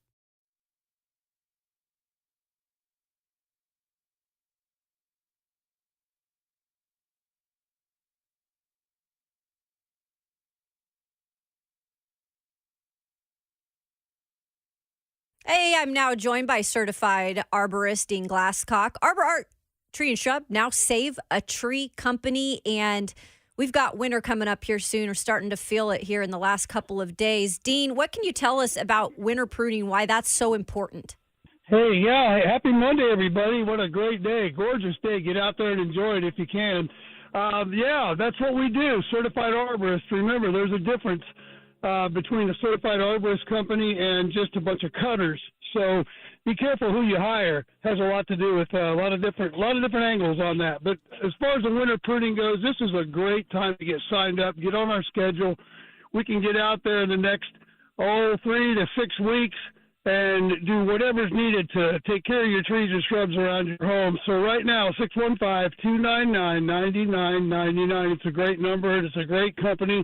We are now Arbor Art, but we are now Save a Tree, and we want to serve you if we can. So you guys have a great week, and we'll talk to you again. Thank you. 29 years of experience, Arbor Art Tree and Shrub, now Save a Tree. You can call them, like Dean said, 299-9999, or log online to saveatree.com.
What's going on? 801. Good morning. Happy Monday from the 104.5 The Zone Studios. I'm Robert Walsh. Titans beat the Panthers 17-10 in a game where the defense held strong, sacking first overall pick Bryce Young 4 times, twice by Danico Autry, once by Arden Key, and once by Big Jeff. Young play fake, deep drop, looking, hit, sack! Oh my goodness! Big Jeff with a crusher! You'll have to excuse me. I've always wanted to do the Mike Keith voice. Titans moved to 4-7 and look to continue their winning streak at home next week against the Colts. Sunday Night Football last night, the Ravens beat the Chargers 20-10 in a game that was much closer than the final score indicated. Baltimore's defense was able to produce 4 turnovers, but only scored 3 points on the extra opportunities. A Zay Flowers 37-yard rushing touchdown on third down put the game out of reach. The Ravens moved to 9-3 and go into the bye with a 1.5 game lead as the AFC's number 1 seed. And in college basketball, number 15 Texas took down Wyoming 86-63. Number 12 Texas A&M beat Iowa State 73-69. And number 18 Colorado bounces back from its first loss of the year with a win over Iona 85-68. For all your foundation repair and waterproofing needs, visit USSTN.com. Breaking news at once on your home for the Titans and the Vols. This is 104.5 The Zone.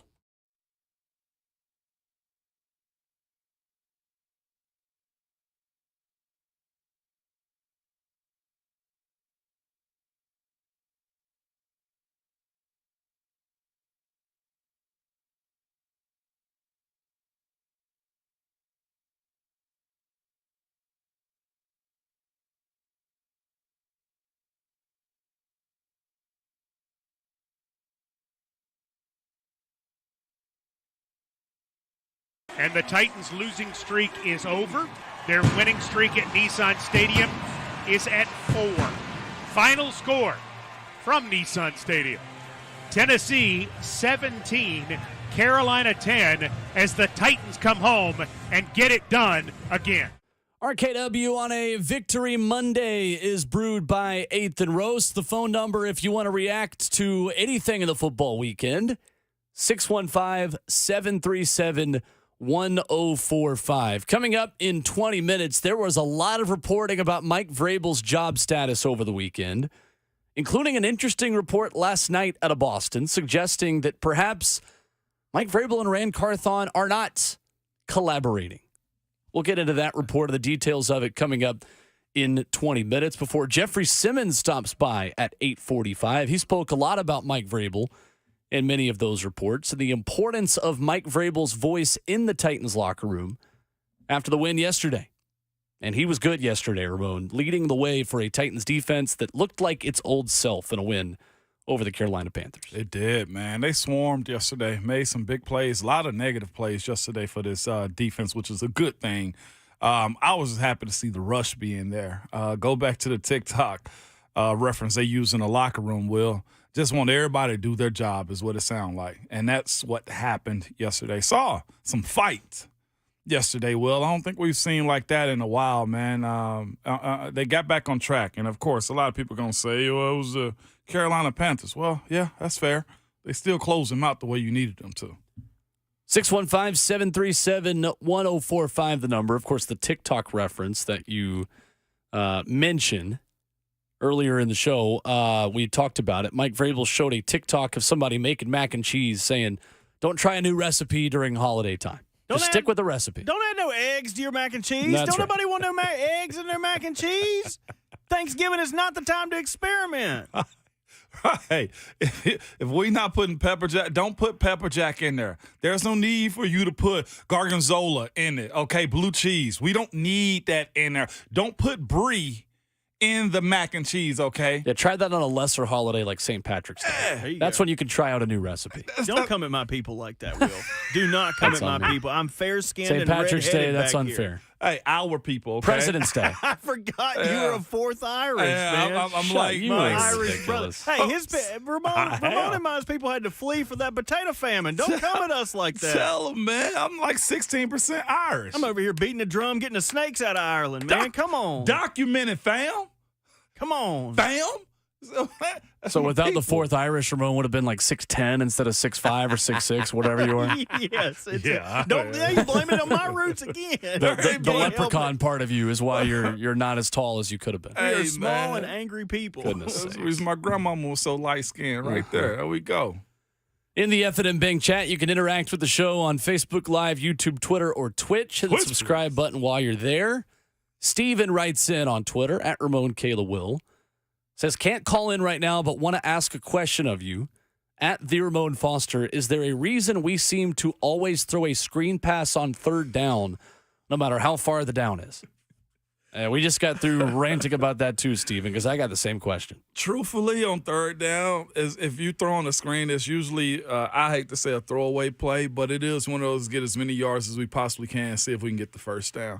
As an offensive lineman, I hated it because it's like, watch these dudes, these linebackers, just tee off on us, man. There's a hope that it may work because it's a screen and you're putting big boys out front and there's space to be ate up right there. It just sucks, though, because it's telegraphed and you can tell it's coming. Offensive linemen give up clues on it as bad as Will talking about the dude cheating in the back of the classroom on his test.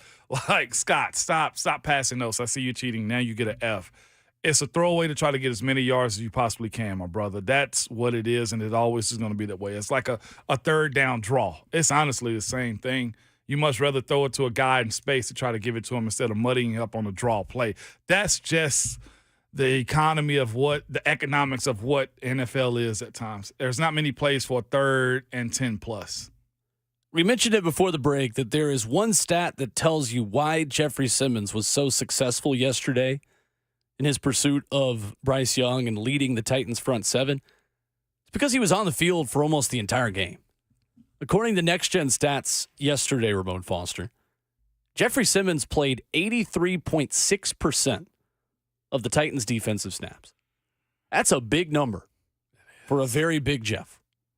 For D tackle, that's a large number, man. And we'll ask him about that coming up at 8:45 when Jeff joins the show and how important that is to him right now without Kevin Byard in the room to take more of an ownership of what this defense is and have a bigger role. It feels like, Ramon, with some of these bigger dudes, specifically on the defensive line, you want to hit that balance of getting a guy out there enough times to be put in position to make plays while also realizing that if you play them 90, 95%, you're lowering the efficiency of what they're doing. Or yes, you might have them out there for more plays, but you're getting less per snap as you increase the snaps. It's almost as if you're wearing them down a little bit, right? Like put them in spots instead of playing them the entire time. And by the way, Carolina had 67 plays yesterday. So he played 85% of 67 plays. That is a large load for a guy like Jeff that plays the style of ball that he does also. I think the thing I want to talk to Jeffery Simmons about is what the identity of this defense is moving forward. Where does this defense need to take a step the rest of this season? Because I promise you, when we talk to this guy, and if you were too, they're not thinking about Marvin Harrison Jr. in the first round like a lot of fans are, obviously. No, absolutely. It's not their job to. For Jeffery Simmons' perspective, he is the guy whose face is going to be on the new Nissan Stadium when it opens, as the guy that has been anointed as the cornerstone moving forward and what is a rebuild, whether you like it or not. How much of an ownership does he take on creating the new identity of a new Titans defense moving forward? Yeah. And I think, too, just working in coordination with inside linebackers who are new starters behind him and how long that has taken to adjust to. Yeah. And honestly, Jeff's been vocal on the sideline some and just in the public of, requiring a lot from his teammates on the defensive side of the ball, too. And I've always kind of said this as a player, and I think people who are smart, business people, say this, too. When it comes down to you being vocal and loud about your crew and what you expect out of them, well, you better well be a guy that's showing it, too. Jeff playing 85% of the snaps yesterday. I just wonder, is that saying, okay, if you guys want to know what work looks like, watch me. If you tired, watch me. If you think you want to go make a play, well, watch me. Because if you're going to speak loud about what everybody else is doing and demanding what they do for your team also, then you also need to be out front. And there's no better way to be out front than actually being on the field 85% of the time. I don't love it for him, but I get why he's in that mode, Will, if that was his reasoning behind it. And, of course, it was easy pickings for, that team yesterday too. The Carolina Panthers, like Jeff strategically, single-handedly took out one or two of their offensive linemen yesterday. Including VFL Cade Mays. Cade took one. Who was not much resistance for Bryce Young and behind him. Chandler Zavala, the starting guard, goes out hurt. Carolina is as banged up and injured as any team in the NFL too, which is not great considering they're already maybe the worst roster in the league. But that is what Jeffery Simmons and Nico Autry are supposed to look like against backup offensive linemen. Yeah. By the way, mortgage your entire franchise on a quarterback to have a bad roster ain't a winning recipe either. For the people that say, go get this guy. No, man, sometimes it's better to build from within and go outward with it. And I feel like Carolina getting the quarterback, as far as it stands right now, doesn't look like a great investment, Will.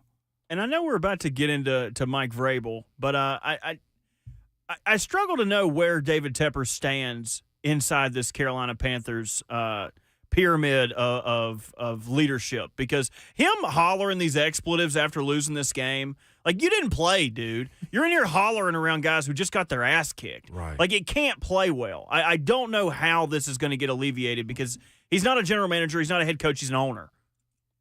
Yeah, that was the report yesterday that David Tepper walked out of the Panthers locker room and screamed an expletive as he closed the door behind him.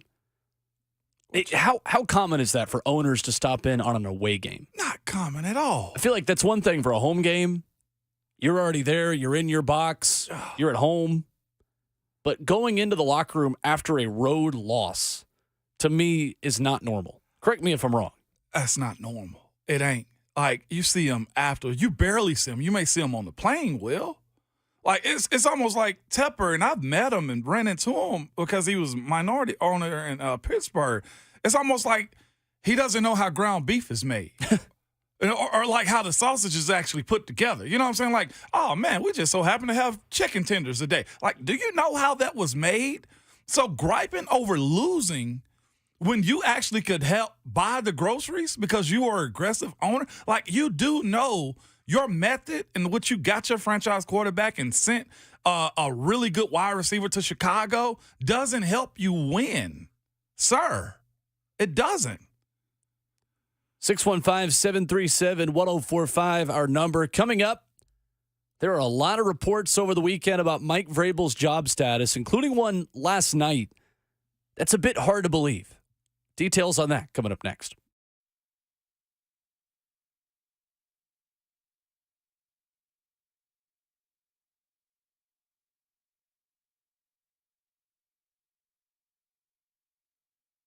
It's Ramon Foster for Hiller Plumbing, Heating, Cooling, and Electrical. Got to have them come out to the house real soon, man, because they do so well with stuff, man. But here's the thing. Right now, they're giving away cash for the holidays with select purchases. Hiller wants to make sure every child experiences the joy of Christmas this year. They're donating $50 in toys to Toys for Tots for every tankless water heater purchase and giving away a $250 Visa gift card with each unit, too. Or you can get $500 Visa gift card when you buy a select new HVAC system for your home, or another $500 Visa gift card with the purchase of a new whole home generator. And these purchases all have great financing options with low monthly payments. These deals are only available until the end of the year. So schedule today at happyhiller.com.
Here's Henry, left guard, breaks the tackle to the 5.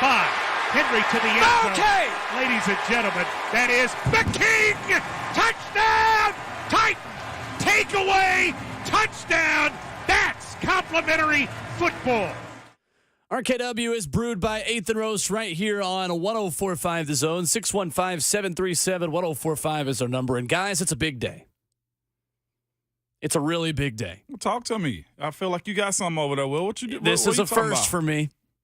This is a first on November 27th, 2023 at 8:22 a.m. You guys know I like to play the Immaculate Grid every morning. ImmaculateGrid.com/football. And for the first time, I have put Ramon Foster into the Immaculate Grid. Yeah, right. Stop it. Sound the horns. Yeah, right. Yeah, right. There is a column. There is a column on the Immaculate Grid this morning for Pittsburgh Steelers and playing for only one team. Come on, man. And I am one of 0.06% of Immaculate Grid players who have put Ramon Foster into the Immaculate Grid. Come on, Let's man. get those numbers up, everybody. Come on, baby. ImmaculateGrid.com. Put the man in. The man from Ripley, Tennessee. The right guard who played tackle for the Tennessee Volunteers. Come on, baby. We're in here. West Tennessee, best Tennessee. Stand up. We urge you to pay these prices and please pay no more. As Bobby Denton would say, put Ramon Foster in the grid and get his numbers up. Get my number. 0.06% is too low for this man. Numbers on the board. That's the only people that know me, Will. He's working hard every morning for you. Now you got to work hard for him. I need to see this number go up. That's all I'm talking about. Thank you so much. You've been waiting on this moment, man. You've been waiting on this moment, So Will. if you're unfamiliar, ImmaculateGrid.com gives you a 3x3 grid. I talk about it all the time on this show where it gives you logos on the X and Y axis. Please don't ask me to tell you which one is which. I don't remember anymore. Sorry, geometry teachers. That's not even geometry, is it? Wow. Sorry, math teachers. Demerit on me. Goodness sakes. What was your education? That's tough. Papa Bowler Transcripts were iffy. He gonna be chapped. Where you have to find a player that played for both teams and the intersection of the X and Y or the category. So like Browns and only one team, Steelers and only one team, and Broncos. I've been waiting to put Ramon in this thing, and I finally can. Yeah, well, because like for instance, you said a player that played for the Steelers in Kansas City, you put in who? Coach Vrabel. Right, yeah. For Kansas City and Pittsburgh. Yeah, you put in I put Vrabel. in Mike Vrabel on that. Yeah, now you got a free answer just to go put me in for. Now you're down to 0.05% of people who have put your name in there. Hey, man. We're going the wrong direction. Hear me out, Will. It's all good. It's all good, babe. I'm receiving flowers in the F&M Bank chat. Y'all some real puka, Zach, Cuzzo, Mike. Y'all some real ones, man. Sound the alarm, Frosty. I see y'all. Come on, man. Anyway, we will get to the reports on Mike Vrabel. There are a couple of them that are particularly interesting. Yeah, they are. From over the weekend. First, we go to Philip, who is in Hendersonville. Up next on the phone line, 615-737-1045. What's up, Philip? Hey, guys, good morning. Hey, I don't know if y'all have seen the TV copy of the Titans game, but right as kickoff happened, the announcer goes, "Hey, guys, I'd like to welcome y'all in. If y'all are watching the game today, you must really love football." I was like, I about cried. Ooh. No. You must really love football. I was like, oh, my God. Phil, you lying. No way. Dude, I hope Bert finds that. He said he's going to look for it, but I swear it's something across those lines. I'm not going to say it's verbatim, but that's almost exactly what he said. My brother is stationed overseas, not stationed, but he's deployed overseas in the Army, and we were back and forth on WhatsApp last night dying laughing from that. I don't know. I just thought y'all find that hilarious. Way to self-promote your TV going, you must really love football if you're watching this one. Hey, first and foremost, we appreciate your brother. Thank you, Philip. Hey, Philip. But that's some wild stuff. We're going to have to get to the bottom of this one. I did see a tweet about this, and so I can confirm that this did happen. Jordan, the F&M Bank chat on YouTube, writes in and says, I can attest that is true. They definitely said that. Craig on Facebook says the same thing. This was our friend Adam Amin as well, who's been on the show. I saw Adam It was yesterday. Adam Amin and Mark Schlereth who were on the call. I mean, you got to be able to laugh at yourself a little bit. Adam Amin, he's a funny dude. I will say that to that point. Wow. Oh, he is a funny guy. Yeah. I forgot he was on, man. We should have had him on last week. Every time I've seen him since he's been on the show, man, he hits me with the craziest dap-ups. I feel like I've seen him like 3 times. Nice. Adam, and Nice. I met Schlereth yesterday, too. I didn't realize they were on the call. He was like, man, you should have had me on. Oh, Adam, come on. Yeah, if it had not been a short week, we probably would have. Well, yeah. We were full with all of 100%. our weekly guests in a short 3-day span. Definitely were crunched last week. Adam, and we've talked about it before, I want to do longer form conversations with broadcasters over the offseason. Because I think people like Adam, like, there are so many stories they can tell where you can sit down and just let them go.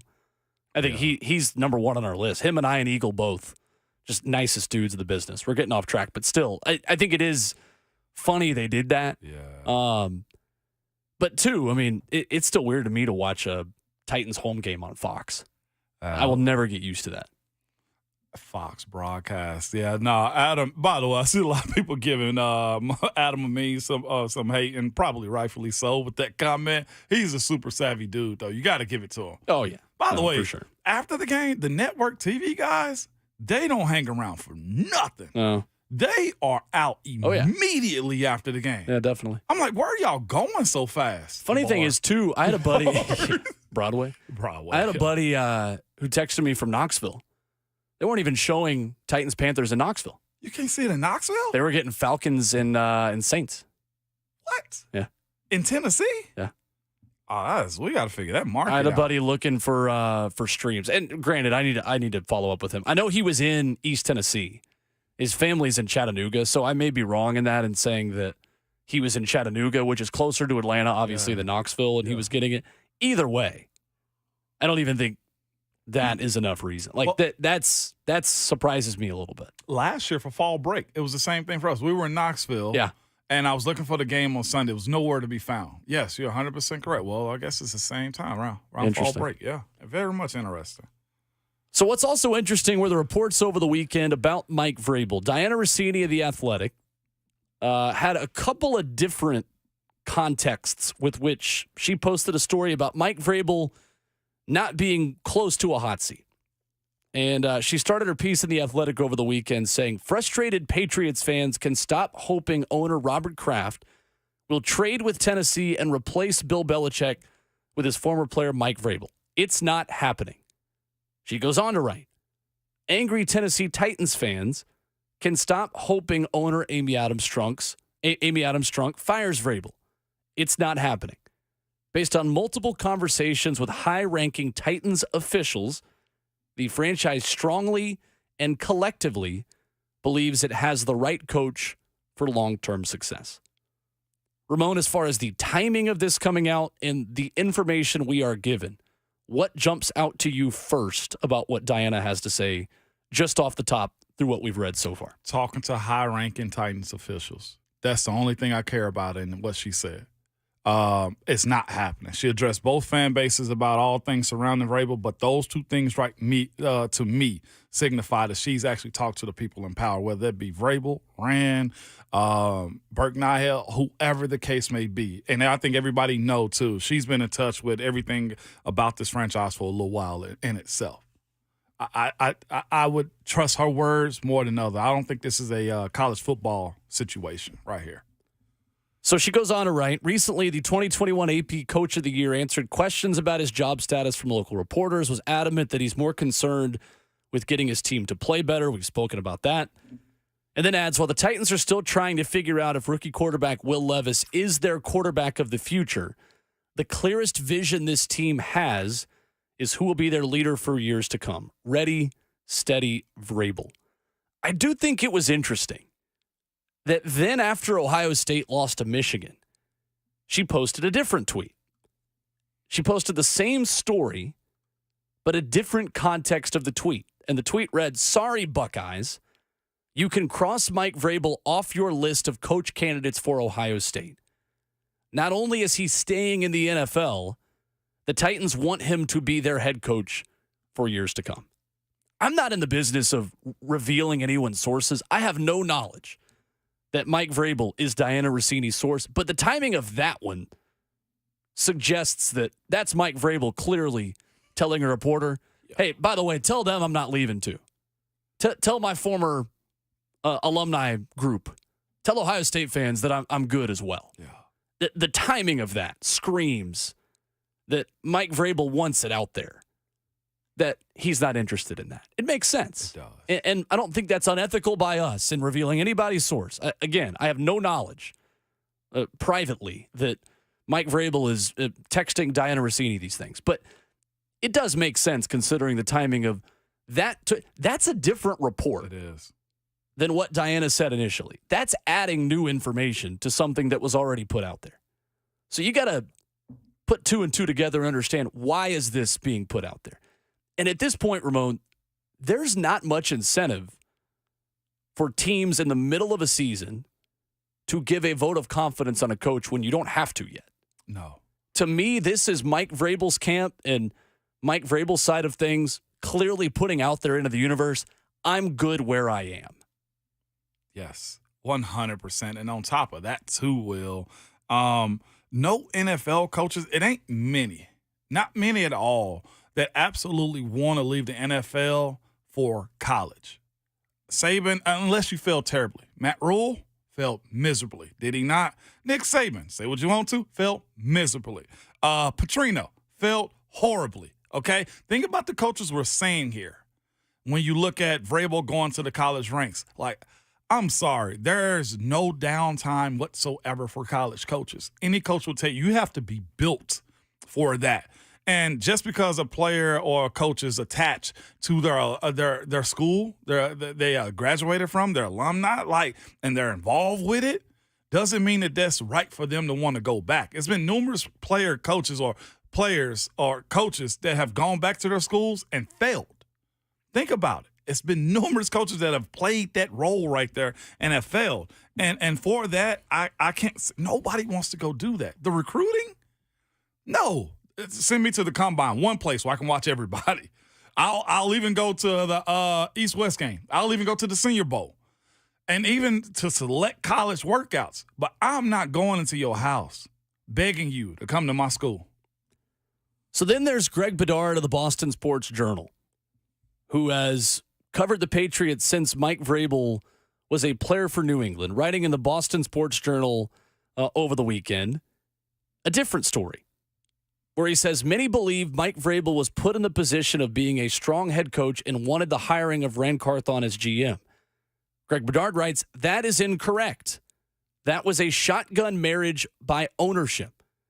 He goes on to say, NFL sources believe the league had a heavy hand in owner Amy Adams-Strunk hiring Carthon, a top minority candidate. Vrabel and Carthon had no previous relationship, and it's believed they don't have much of one now. There have been issues with Carthon's job performance even back to his 49ers days. Let's stop there. I have no evidence to say that there have been any issues with Ran Carthon's job performance in San Francisco. That is one part of this where Greg Bedard, I think, falls short of proving exactly what he's talking about. You got to show your work if you're going to make a claim like that for someone who wasn't a general manager. We don't have much information about any way Ran Carthon was inadequate in San Francisco.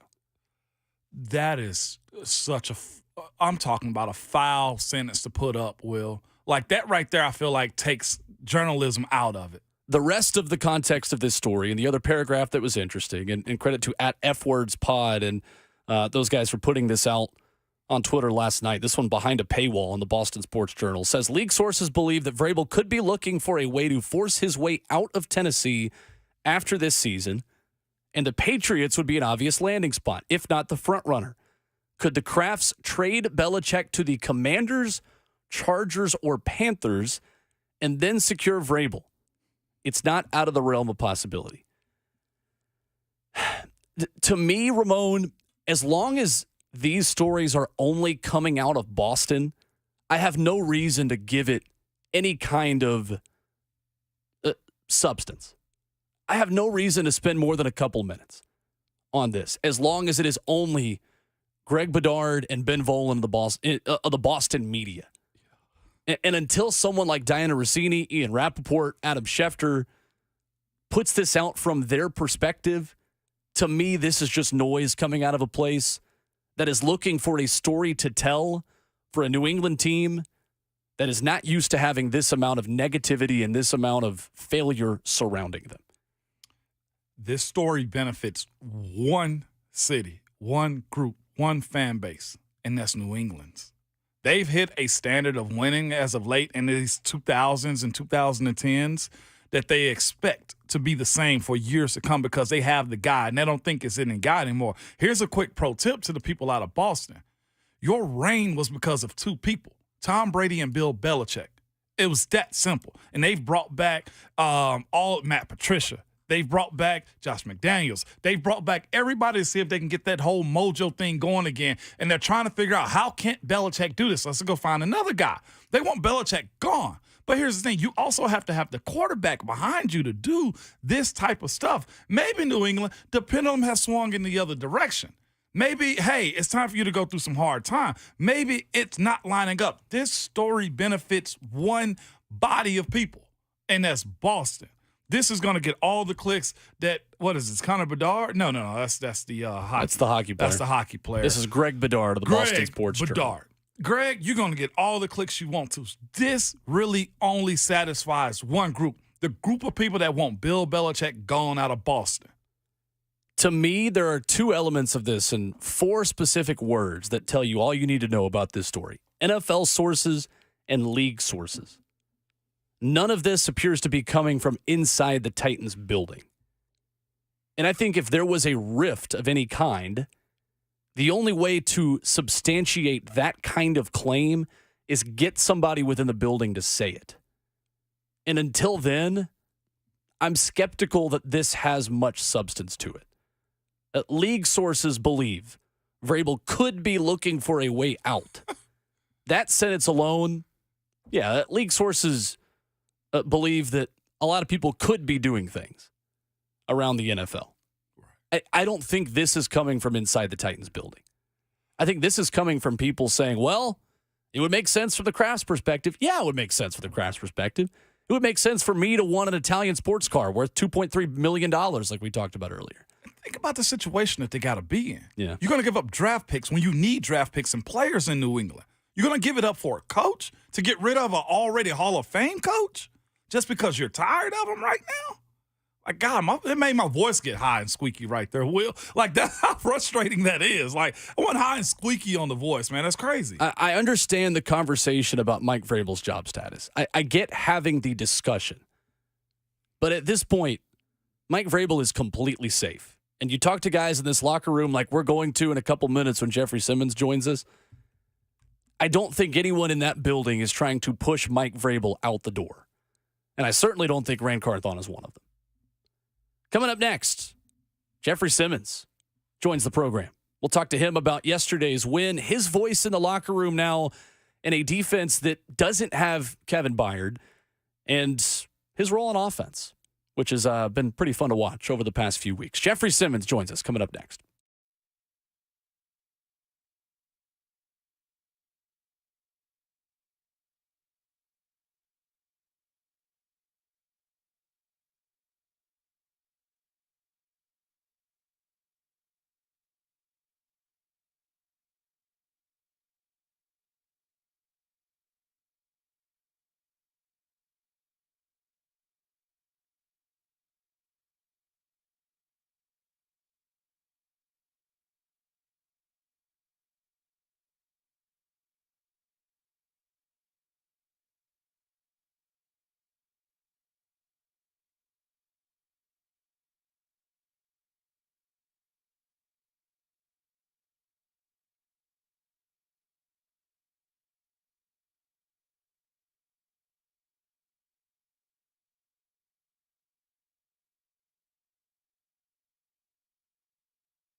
The future of joint pain relief is here. It is QC Kinetics Advanced Regenerative Medicine. Amazing stuff, guys. It's Kayla Anderson, and maybe you've been told that steroids or surgery are your only options, but that is not the case. Get a second opinion, and you can learn more about how you can harness your own body's healing agents to attack that joint pain. Maybe you're feeling it in your knees, your hips, your shoulder, your back, especially during the colder months. You'll feel that. Well, join QC Kinetics and let them do things the right way. No drugs, no downtime, and no surgery. QC Kinetics does not mask the pain. These treatments actually go to the very root of the problem using concentrated healing properties that are placed directly to that joint. So when it comes down to it, life is all about motion, and QC Kinetics is giving people their lives back. Call QC Kinetics now for a free consultation, 615-249-4024. That's 615-249-4024.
Young takes the snap, play fake, deep drop.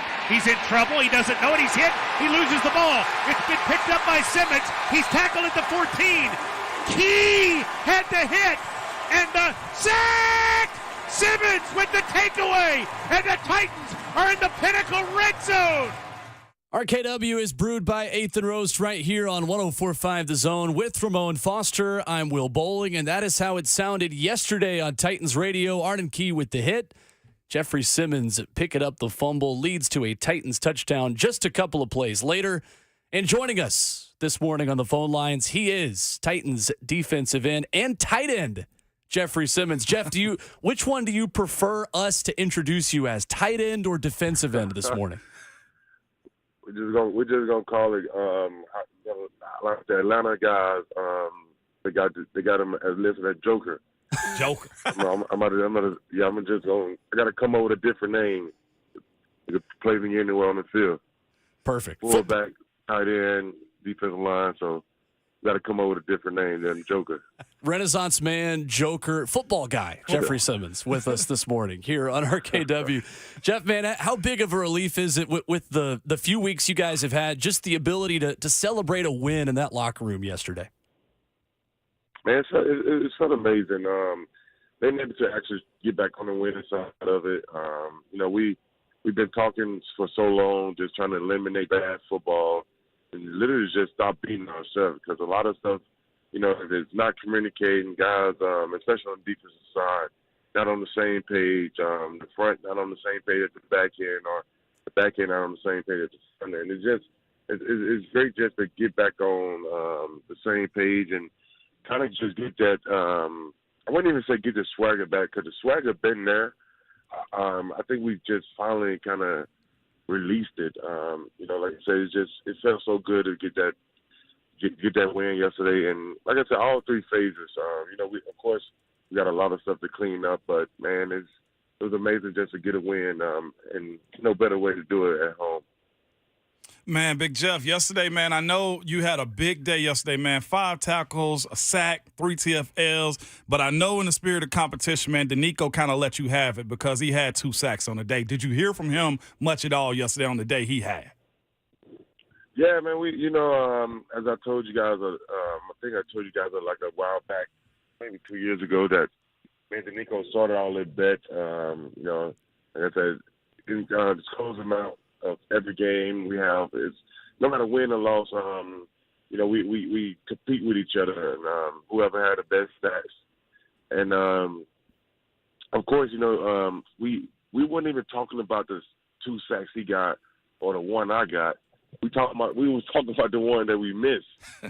Both sacks that he missed, I ended up missing right after him. So that's what we talk about, man. We, of course, we celebrate the sacks that we get, but the thing is, we both be like so pissed off about it, just the sack that we missing and the plays that we missing on the field and leaving on the field. So, it's like I said, playing with a guy like Nico, man, it's unbelievable. It's fun, and because I know his passion out there. I don't know you guys see it sometime on the sideline. He really want to win. He want to win this matchup. So it's just amazing to play with a guy like Nico. Man, Will told us Coach Vrabel used a TikTok on you guys, man, to kind of show, let's do the basics right. And I think we saw a little bit of that yesterday come to the forefront, where Bryce Young, number 1 overall pick in this year's draft, has a level of elusiveness to move around, right? But you guys are able to get to him and make him have more incompletions than anything. How was it, you guys' pursuit of his, and also trusting the back end of this defense to do their job, too, yesterday? Well, we talked about it. We especially early in the week, we talked about just being able to put him under duress and, try to affect him. We knew what we were going against, especially with the offensive line. They call it what it is. I didn't think that was very good on film. And, but just being able to affect the game, especially up front, we knew that was what it was going to take. And God just was on the same, like I said, God was on the same page. We was working together. We were just trying to affect the football, and that's what one of the defensive keys this week was find a way to affect the football. Work together to affect the football as a defense. So I think we did a hell of a job of that. The guys on the back end, their goal was to take away number 19, Thielen, and I think they did a hell of a job of that. So, the touchdown that they had, we could have been a little better on that drive, especially with the penalty and stuff of that nature. But I think we had a hell of a game plan on the defensive side yesterday, and we just executed. Jeffery Simmons, our guest this morning here on RKW. Going back, Jeff, to talking about the communication piece, how difficult is that working with two new starters behind you at inside linebacker, Azeez Al-Shire and Jack Gibbons? Do you feel like the communication has improved, and where specifically do you guys need to continue that and continue to take steps forward communicating better as a defense? I don't, because I've been with Gibby and Z's. Of course, Z's first year with the Titans, and Gibby was here last year. So it's not about kind of like that. I don't look at it. Oh, these guys new out here. Sure. Because everyone getting taught the same thing. They're getting taught the same thing that everybody else is getting taught. So it's like when you're in these meetings and you're on the practice field, doing camp, that's where all the frustration happens at. When guys new and we all trying to get on the same page, that's when frustration happens. When the season time, when we out there, and I think that's what the message was, get back to the basics. We had a lot of base calls out there, and that allowed guys to play fast. There's not much thinking and stuff out there. So, it's always good to have good linebackers who want to win, and you could tell that, especially with Azeez. I guess especially with him coming from San Fran. So I think just having them guys, him and Gibby, I don't think I ever played with someone as smart as Gibby.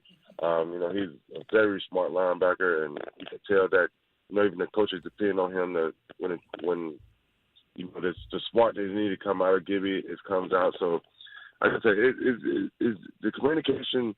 When I say communication, I think it's all three levels. I think especially when, even when they get in the red zone or stuff like that, or, when they want to go hurry up on the ball, maybe just make sure everyone get a call, and you get a call, give a call. So, I guess it's been great. It's been great with them two linebackers. Like I said, I think as a whole defense, we all just have to keep that communication up, and because you said we have a lot of new faces on the field. Even like guys like Kava, coming in middle of the season and, starting at safety. So, like I said, if we could just continue to communicate, make sure everyone on the same page, and we can have a great defense. Jeff, how hard is it when things aren't going your way as a defense to not do too much, letting plays come to you, and finding that balance between still being aggressive, playing with that violence and that aggression Mike Vrabel talks about, but not freelancing and kind of doing your own thing? Is that something you guys talk about in the meeting room? Yeah, like I said, that's what the message was this week. It's no sense to try to start switching stuff up. There's no sense to trying to make the plays that that you really not supposed to make it, or you're not going to make it. At the end of the day, just play your game, be patient, don't come up with no new things, especially when it comes down to your details and stuff like that. Your fundamental, because we just got to go back to what got us here, especially in this league. Especially during camp when coach talking about the things that help us win and the things that have won us games around here. That's something we have to get back to, and I think we did a hell of a job with that this past weekend. But like I said, at the end of the day, man, no one should try to come up with new things and try to start doing their own things, because I think we know what helped us win around here.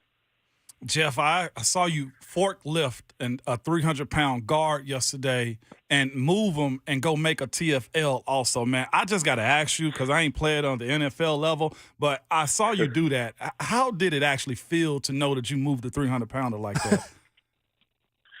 I mean, man, it's just, you don't really, sometimes with me, I don't really know exactly what the hell is happening sometimes, because, until you see like a replay or something like that. But when you're out there, man, you just, I just play free.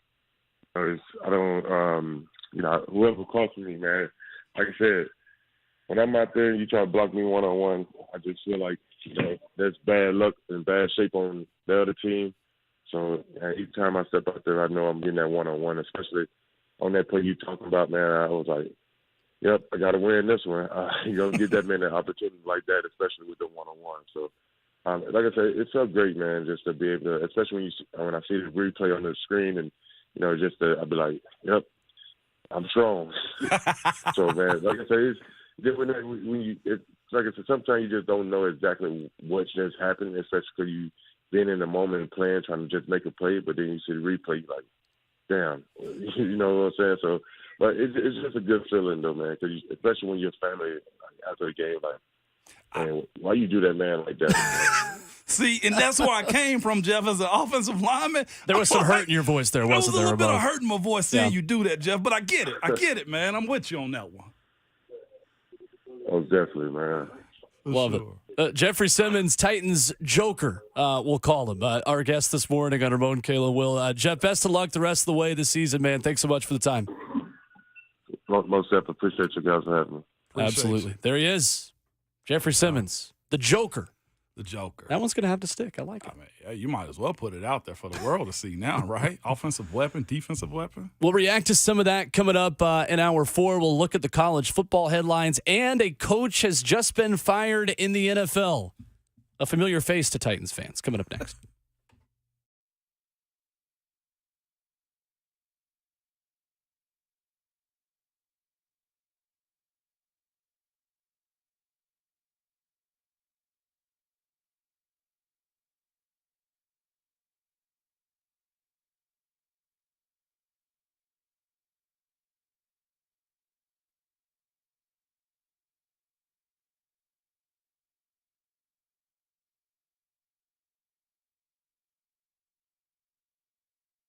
Hey, it's Kayla Anderson for the Ingram Agency, a local agency that was founded from the ground up back in 2010. Chris Ingram, along with his team of fully licensed professionals, have created an incredible agency that focuses on serving the entire state of Tennessee. So you need insurance. Let's say you're looking at changing it up, right? Or getting insurance for the first time. It's always kind of an interesting process, but this is the company that will work with you, specializing in a wide array of products. They include everything from auto, home, life, commercial, even aviation.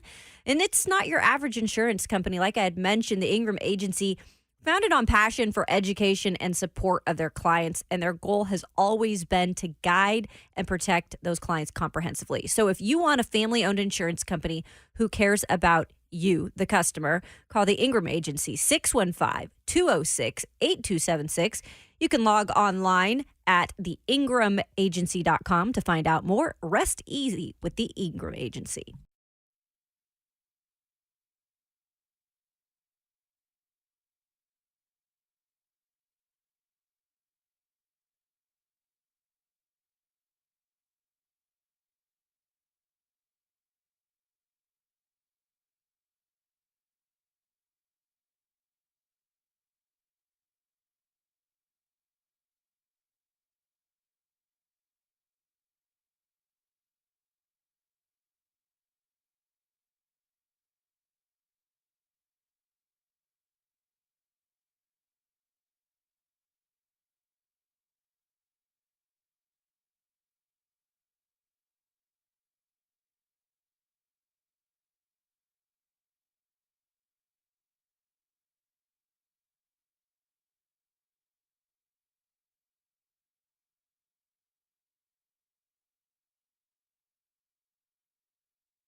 9:05. Good morning from the 104.5 The Zone Studios. I'm Robert Walsh. Titans beat the Panthers yesterday 17-10 in a game where the defense held strong, sacking first overall pick Bryce Young 4 times, twice by Danico Autry, once by Arden Key, and once by Jeffery Simmons, who just joined the show. If you missed that, you can go back and listen to it on the RKW podcast channel, wherever you get your podcasts at. Titans moved to 4-7, but the breaking news today is David Tepper informed head coach of the Carolina Panthers that he would not be retained. Frank Reich was let go earlier today. That makes back-to-back seasons that David Tepper has fired his head coach. For all your foundation repair and waterproofing needs, visit USSTN.com. Breaking news at once on your home for the Titans and the Vols. This is 104.5 The Zone.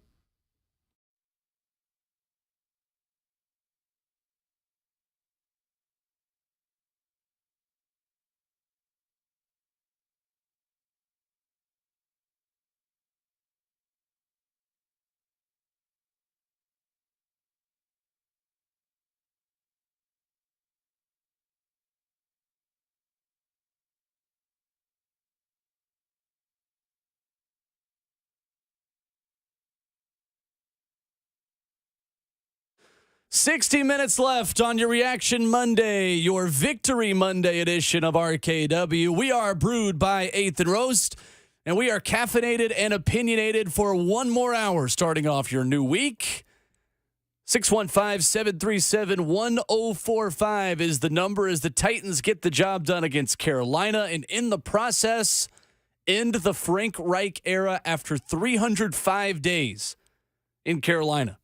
The reports coming out just before we talked with Jeffery Simmons a few minutes ago. Frank Reich has been fired by David Tepper and the Carolina Panthers. Wow. In other words, the Titans have gotten Frank Reich fired twice. The Indianapolis Colts. Because he was fired by the Colts for not beating the Titans, and now he has been fired by Carolina for not beating the Titans. This is where the portion of me hates the whole retread of old coaches throughout the league. Like, he was unsuccessful here. Why are we trying to make him successful in another place because you think they're different characters? Maybe he just can't coach the way you needed to. Maybe, as I say this often, people are going to start to listen a little bit. Sometimes people are put in power, Will, Bert, listeners, that are better off as just captains. You're better off as just a lieutenant. You don't really need a whole platoon. Like, give you an offensive coordinator job, leave it there. You're a great defensive coordinator, leave it there. I understand everybody has aspirations to be the guy, but being the guy has a whole lot. I'm not telling you not to shoot for your dreams, but when it comes down to running a franchise, if you're in a position of hiring and firing people, sometimes view people as he's just a real good coordinator. I don't know if this is as much a Frank Reich problem as it is a David Tepper problem. Fair, I would agree with you. Because Fair. This just came out from Front Office Sports a couple of minutes ago. And from the soccer perspective, I can speak to this as well because David Tepper also owns Charlotte FC. Who fired their coach? Correct. This offseason. Season. So David Tepper has owned the Panthers and Charlotte FC for less than 5 years. He has fired 5 coaches in that span between soccer and football. Ron Rivera, December 2019. Miguel Angel Ramirez in May 2022. Matt Rule in October 2022. Christian Latanzio in November of 2023. And now Frank Reich. And another stat for you, look at how many quarterbacks have rotated through Carolina since David Tepper got there. They moved off Cam, went to Teddy Bridgewater, went to Sam Darnold, went to Baker Mayfield, went to Cam Newton, finally got a pick where they could draft somebody, got Bryce, and now you just wonder how long this carousel of quarterbacks. And what kind of confidence does that instill in anybody, any free agent wanting to come there? You know what I mean? They're just going to move off of you if you have a bad season, if you have a bad couple of games. It's just a bad precedent they're setting in Carolina. Well, and two, you're trying to hire a coach now to coach a team and lead a rebuild that doesn't have a first-round pick this upcoming year. Yeah. It is a massive challenge. Field Yates just tweeted that out, and I saw it because Mickey Ryan retweeted it a couple minutes ago. Field Yates said, there are only 32 head coaching jobs and a handful available per year, which makes bypassing a job inherently hard to do. Okay. But Carolina is a massive challenge, a team bereft of talent that has no first-round pick and, perhaps most importantly for a candidate to consider, An owner that has shown he'll pull the plug whenever he feels like, regardless of circumstance. To be fair to Frank Reich, then, yeah, you were kind of put behind the 8 ball. I didn't know he had a firing tendency like that. Goodness. Carolina, to me, has the worst 5-year outlook of any team in the NFL, and I don't think it's close at all.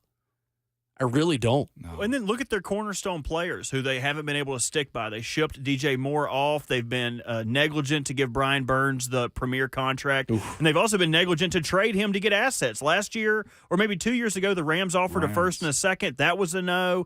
And they traded away Christian McCaffrey. Luke Kuechly retires after the exchange of Ron Rivera. Like, they can't keep any of their cornerstone guys. And when you look at the coaching staff, this is a coaching staff who you could argue either had too many kitchens or too many cooks in the kitchen, right. Too many Chiefs, not enough Indians. Like, there were so many guys in this coaching staff that were either head coaches or had been involved in head coaching stops. Like, I don't know. Carolina on paper should be better than the worst team in the league, but every year they prove to you why they are in the worst position.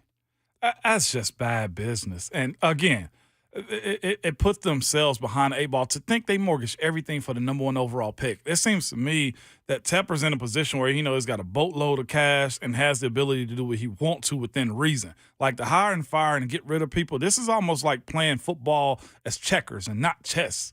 You know what I'm saying? Like, ownership shouldn't be this involved in these types of moves and moving with this type of emotion and just erratic behavior. Like, what is your standards now in Carolina, Bert? Like, it's gotta be tough to be a Panthers fan right now. I am not a Panthers fan. And not even just that. He put a cease and desist on building the facility in Rock Hill, South Carolina. Yep. He's had bad business in the state. Which is where their summer camp and training camp has been held for pretty much the entirety of the Panthers' franchise history, and now he's pulling out of Rock Hill. If David Tepper was Jim Irsay, who would be the interim coach? What Panthers legend would come back to be the Panthers head coach? Steve Smith. Dude, Steve Smith, let me tell you. Steve Smith, head coach. They would Carolina Panthers. They would win another game. Who says no? I was going to say Thomas Davis. Luke Kuechly. Luke would be a good option. He Greg tried Olson. He tried coaching with them, bowed out. He tried scouting with them, bowed out. Luke Kuechly does not want anything to do with the Carolina Panthers. He left on bad terms, essentially. I just don't think he enjoyed it. He also tried TV and didn't like it. I think he's tried a lot of things after his playing career and just hasn't fit in any of the positions available. Thomas Davis, he's still in Carolina. That's another one. TD. Andy Dalton. Oh, nice guy. You mentioned a quarterback, Bert. Speaking of Andy Dalton, I didn't even realize, I forgot, Baker was actually their player. He was there. Right, and he looked horrible there. Had a cup of coffee. Then he left and went to the Rams and won a game on like 6 days of prep. He ain't Josh Dobbs.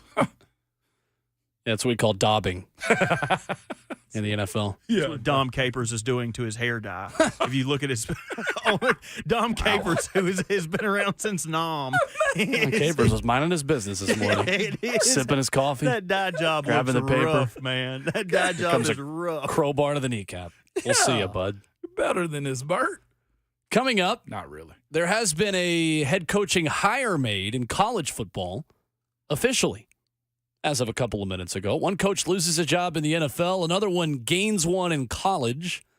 We'll tell you which SEC hire just became official 5 minutes ago. We'll take a look at the college football weekend and also ask the question to Ramon Foster from field level. How did Jaylen Duncan look yesterday in his first start for the Tennessee Titans? That and more coming up next.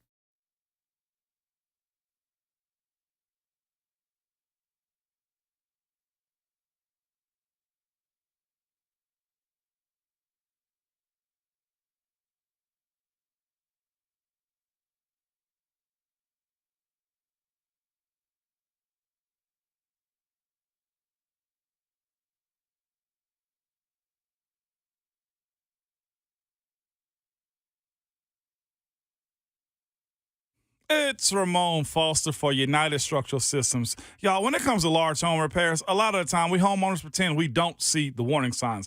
We're afraid of what we're going to hear. This is especially true with waterproofing and foundation repair.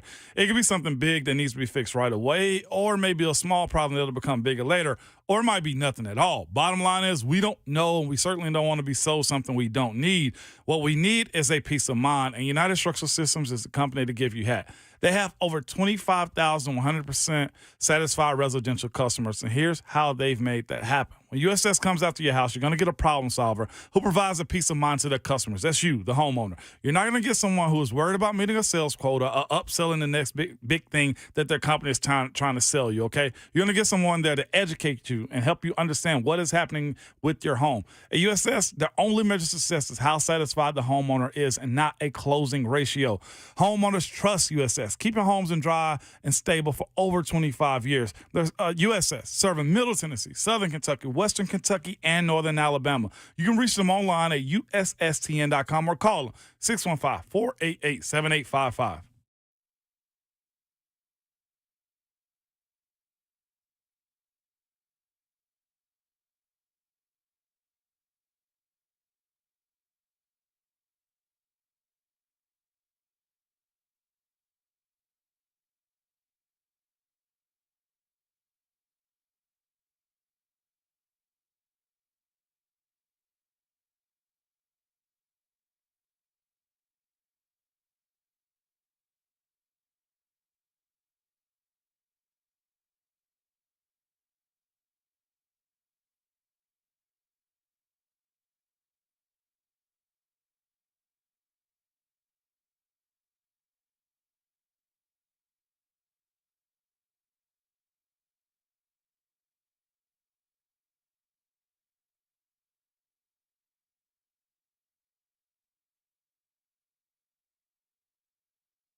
RKW is brewed by 8th and Roast right here on 104.5 The Zone, continuing the fourth and final hour with Ramon Foster and Robert Walsh. I'm Will Bowling. Kayla Anderson with the morning off, enjoying the sunshine out west. Sounds pretty nice right now. Does sound pretty good right now. Watching you talk about the amount of golf balls you hit into Gulf of Mexico, I was a little envious of that too. But it's certain holidays for myself that I need them to be what they are like in my youth, meaning it was always cold for Thanksgiving. I enjoy cold weather for Thanksgiving. I enjoy, a cold Christmas. Those years that we had 60-plus degrees on Christmas Day, I was like, what is this? That was 2 years ago. Yeah. We had tornado warnings on Christmas Eve. Yeah. 2 years ago. And then yet last year it was 0 on Christmas Eve for Titans and Texans. Yeah. Beautiful, Will. I don't know about you guys, but this year I was in an odd space of being more thankful than I usually am about stuff. Just having a nice Thanksgiving and being able to be home and having a family that you're sad to leave. You know what I mean? That's having a good show to come back like this and work with you guys. I was just very extra thankful this Thanksgiving. Maybe I'm getting old. I'm getting soft in my old age. Come on. No, I get that. I was with you. No drama. Around your people, everybody that walked in the house understood the assignment. Are you helping? No? All right, get out the way. If you are, that's cool and have a good time. I hit the back porch. Man, Taking a walk with the cousins, man. You know what I mean? Hey, I'm talking about all of those things, Bert. It's like cheers. When you walk in here, everybody knows your name. That's always a good feeling. Yeah. Always a good feeling. One little pro tip, too, I'm glad me and my family decided upon. Y'all let me know where you at before we get into the old line talk. We used to do basically 2 Thanksgiving dinners, for Thanksgiving and then for Christmas. We've kind of transitioned out of it to where we're not we might do surf and turf. We might do a mixture of things. Correct. For Christmas dinner moving forward. Ball. Yeah. We used to have the same meals back to back. I agree. I think Thanksgiving dinner should be for Thanksgiving, and you should just have a nice meal together. Yeah. On Christmas. Doesn't need to be ham and casserole and green beans and all the things you have on Thanksgiving. Not that there's anything wrong with ham, casserole, and green beans. Right. You're raised in this part of the country, that's heaven on a plate right there. But we've done steaks. I think, honestly, we do steaks more on Christmas than we do anything else. I love it. It's one of my favorite traditions we do. I told you guys last week that I was attempting to get my dad to switch over from the traditional. So he bought in. We did a prime rib, oyster Rockefeller, and dude, asparagus, the whole spread. Dude, it was so nice. That's awesome. So nice. I love. Thanks for the invite. I love oysters Rockefeller.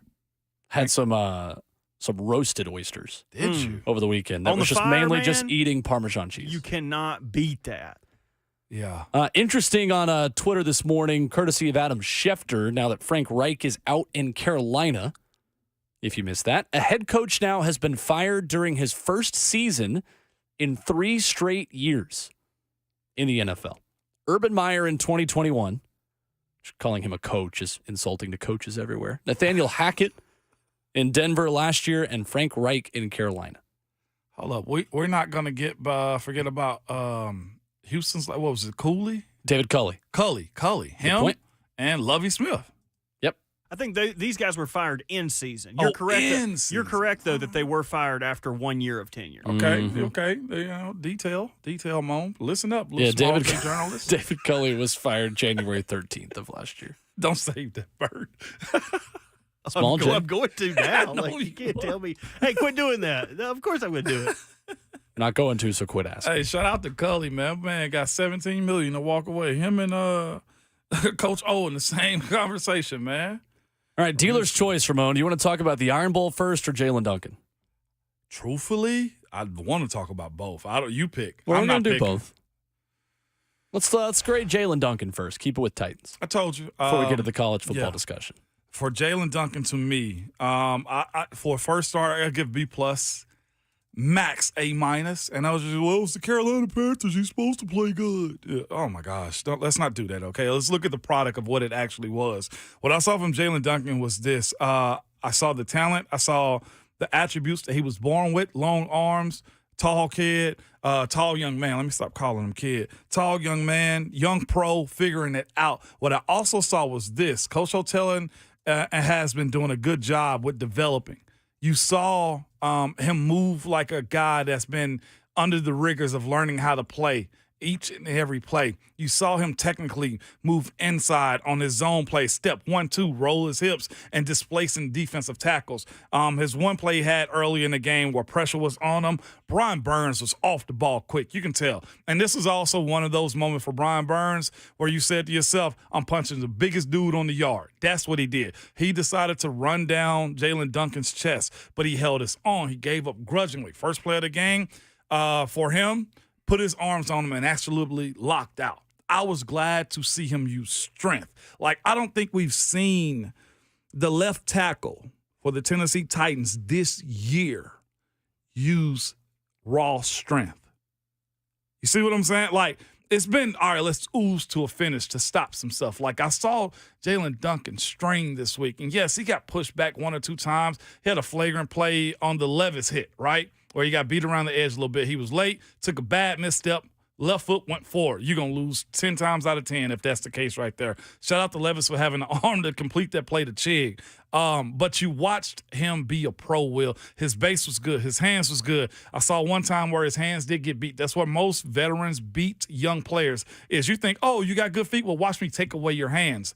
I saw finish. And then on the sideline, too, I was intently watching him, man. He had this stoic look on his face. Nothing ever changed with him. He had poise on the sideline, and you can just look like, okay, this is just another day at the office for me. Again, first start against a bad team, but I thought they had good defensive players that had blood in the water when you're facing a young left tackle like that. Is he the answer? I don't know. What I'll say on here's my assessment of him, it was better than the others that have been given an opportunity. Not a whole lot of pressure. Looked like he was assignment safe. His ability to run, I was excited, and I had to pull myself back a little bit. I had to. Now, hear me out, y'all. Him and Peter Skoronski working beside each other, it looked like they were friends. You know what I'm saying? It looked like they understood, hey, man, we the young side, and they're going to try us. And Peter, I think, probably had his best game he's had as a Titans as a left guard this past game, too. And I think it's because Peter probably felt the angst of making sure that he kept Jaylen Duncan correct, and they both understood the assignment of, man, we got to be good together. If you can, and I don't care how you get a starting left tackle or lineman in this league, but if you can groom those guys to grow up together and have a level of expectation and play besides one another, you're good. You didn't have to see many chips. You didn't have to see many of those things, max protections, yesterday when it came down to Jaylen Duncan. I see what the coaching staff saw, and I got to give credit to Rhett Bryan. He was big on Jaylen Duncan. He was big on Tajay Spears. He called both of those dudes out and said, Jaylen's going to be a project. Jaylen had a lot of poise. Again, 1 week. But in that 1 week, I felt better about seeing him than I did the others that was there because he got a little bit, and hear me out, a little bit of goon in him. I don't question if Jaylen Duncan has a mean streak. I don't. I know he's played offensive line all his life at a high level, right? He's done those things. I don't question that. So the ability to not be guessing how to play in defense of Dylan Radins, right tackle, right guard, left tackle, left guard. Like, to his defense, what is his position? So when you put him at left tackle, he's probably guessing. Jaylen Duncan basically moved Dylan Radins to the right side and said, I play left tackle. Let me do what I do well. So when you're comfortable, Will, you can be a little bit of a goon. And I think that's what we saw from Jaylen in small spurts yesterday. Is it fair to say the Titans left Jaylen Duncan one-on-one more than you expected? Yeah. It seemed like a lot of the help was for Dylan Radins on the other side. I was keying in on Jaylen Duncan, watching him in the stadium more than any other single player. And I saw others who covered the team recognizing this on Twitter as well. They asked him to make a lot of one-on-one blocks. They asked him to stand up in pass protection without a lot of help to the outside. And you didn't see a lot of bad moments. The second snap, I believe it was, when he got pushed back into Will Levis, and it didn't count as a sack because Levis still got up and threw an incomplete pass and was flushed out of the pocket. Pressure, right. But it seems like at the very least, Ramon, we don't have to use the excuses for Jaylen Duncan that we've used for other players at left tackle. No. We've talked about Dylan Radins. Well, it's tough to switch from right to left. Well, you know, Dillard, he's got to communicate with Skoronski. He's got to figure out how to play together. We're not saying any of that. We're leaving his first game, and we're not making excuses for him. That in and of itself, to me, is a win for him in his debut. 100% will. And like you said, the decision to a rookie, imagine that, compared to a 3-year guy in ratings. Hey, move over to the right side. Hey, Dad's home now. Let me work this one on the left side today. I think that was a smart move by the coaching staff. And I think it was just smart ball to put your players in the best position possible. Radens was, late to go sometimes on a couple of plays. They had the 1 sack, and you can tell it was strategic. I'm going to run right through him because Dylan Radens gives up ground a little bit more, and they beat him on this edge. It was a bad set, and it's very correctable. But it was good to actually see that. Again, I won't trash Radens as much because what is his position, Will? Do we know? I don't know if he knows. You see what I'm saying? Because he says he's more comfortable on the left, and the coaching staff clearly believes he is more comfortable on the right. Right. Or just for the basis of this team's success, we're going to move the guy that plays left tackle over here. If you can have Peter and Jaylen Duncan on the same side for years, then that's something. Also, let me go to Greg, what's his name, from Boston, too. Greg Bedard, Boston Sports Journal. Boston Sports Journal wrote the article about Vrabel being traded and all that type of stuff. Whatever it is. Fine. And him and Rand not having a good relationship. And Rand have questionable front office skills, right? That was something that he said.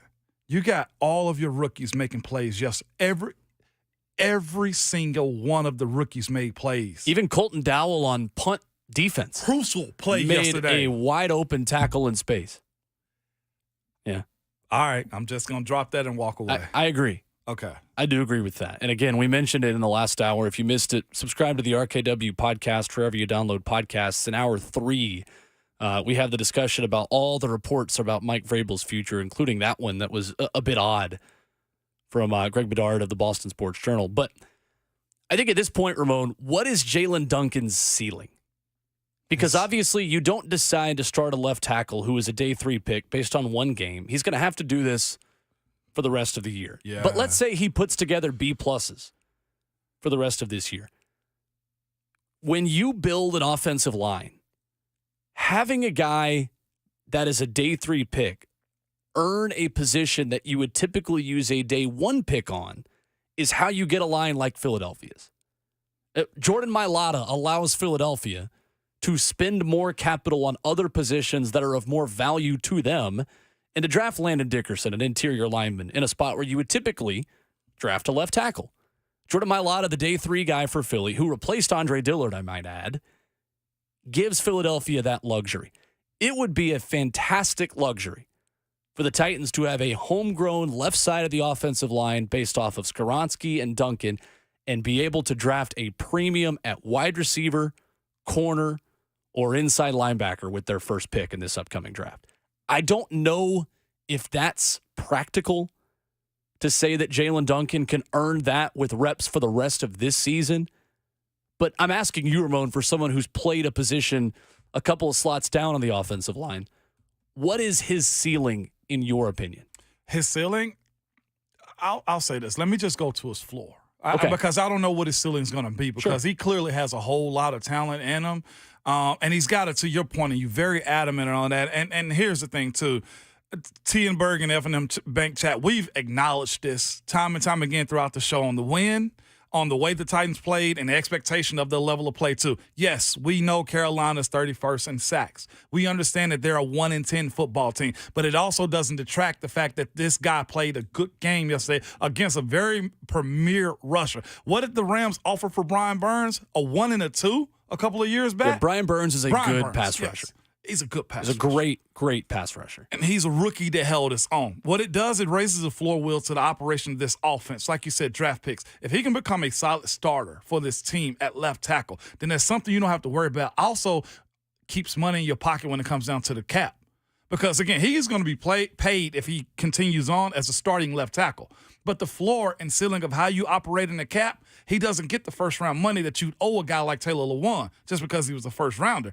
Mailata's contract that he has is very team-friendly, and that's because he's a 6th-round pick. That's how you operate. That's why it's so important to have your 1, 2, and 3, first, second, and third-round guys be dudes, and then you find that core group in your 5 to 7. Now, if he's one of those core guys that you can develop and keep as a starter, the things you can do, Will, with this offense and these answers be solved, that you got two rookies that can make years here, right? Double-digit years is what you expect from starting offensive linemen, and not have to worry about that at a low value, even as Peter Skoronski is a first-round pick. Again, to have a dominant O-line, to me, unless you're Philly, they got 5 of them. You need 3 studs. And the other 2 be really good, Will. Just don't be a liability, basically. That's where we go. Yeah, and again, to the point of the F&M Bank chat, I'm not advocating for him to be the starting left tackle and the Titans start week 1 in 2024 right now. Not at all what I'm saying. I'm asking simply, what can he earn long-term this year? Practically. Can he, I think at the very least, he can earn the ability to be the 6th offensive lineman on this roster next season. Yeah. To be the Ravens, right? Mm-hmm. Be the swing tackle and be the first replacement on left and right. That's probably the spot where Jaylen Duncan fits in best next season. But I don't think it's out of the realm of possibility. He plays himself onto the starting 5. He's going to be tested. And that's not based off of what we saw yesterday. That's simply based off of the economics of building an offensive line. They drafted him for a reason, and we're not making excuses for him today after his first start, which is much less than we've been able to say about everyone else who's made their first start on this offensive line this year. It's a low bar, I know, but still. And the same way I feel about Ike Ekwonu also. Oh, gosh. Left tackle from – I ain't out on him. He ain't played great. But you still got to build. As toxic as that team is. He is bad. Yeah, it looked bad. But I think you put him here, it's a different conversation. We have to keep expectations reasonable. And real. But we've seen much worse debuts. Much worse debuts. 615-737-1045. Let's get to Noah in Nashville, who's got a question on Jaylen Duncan. What's up, Noah?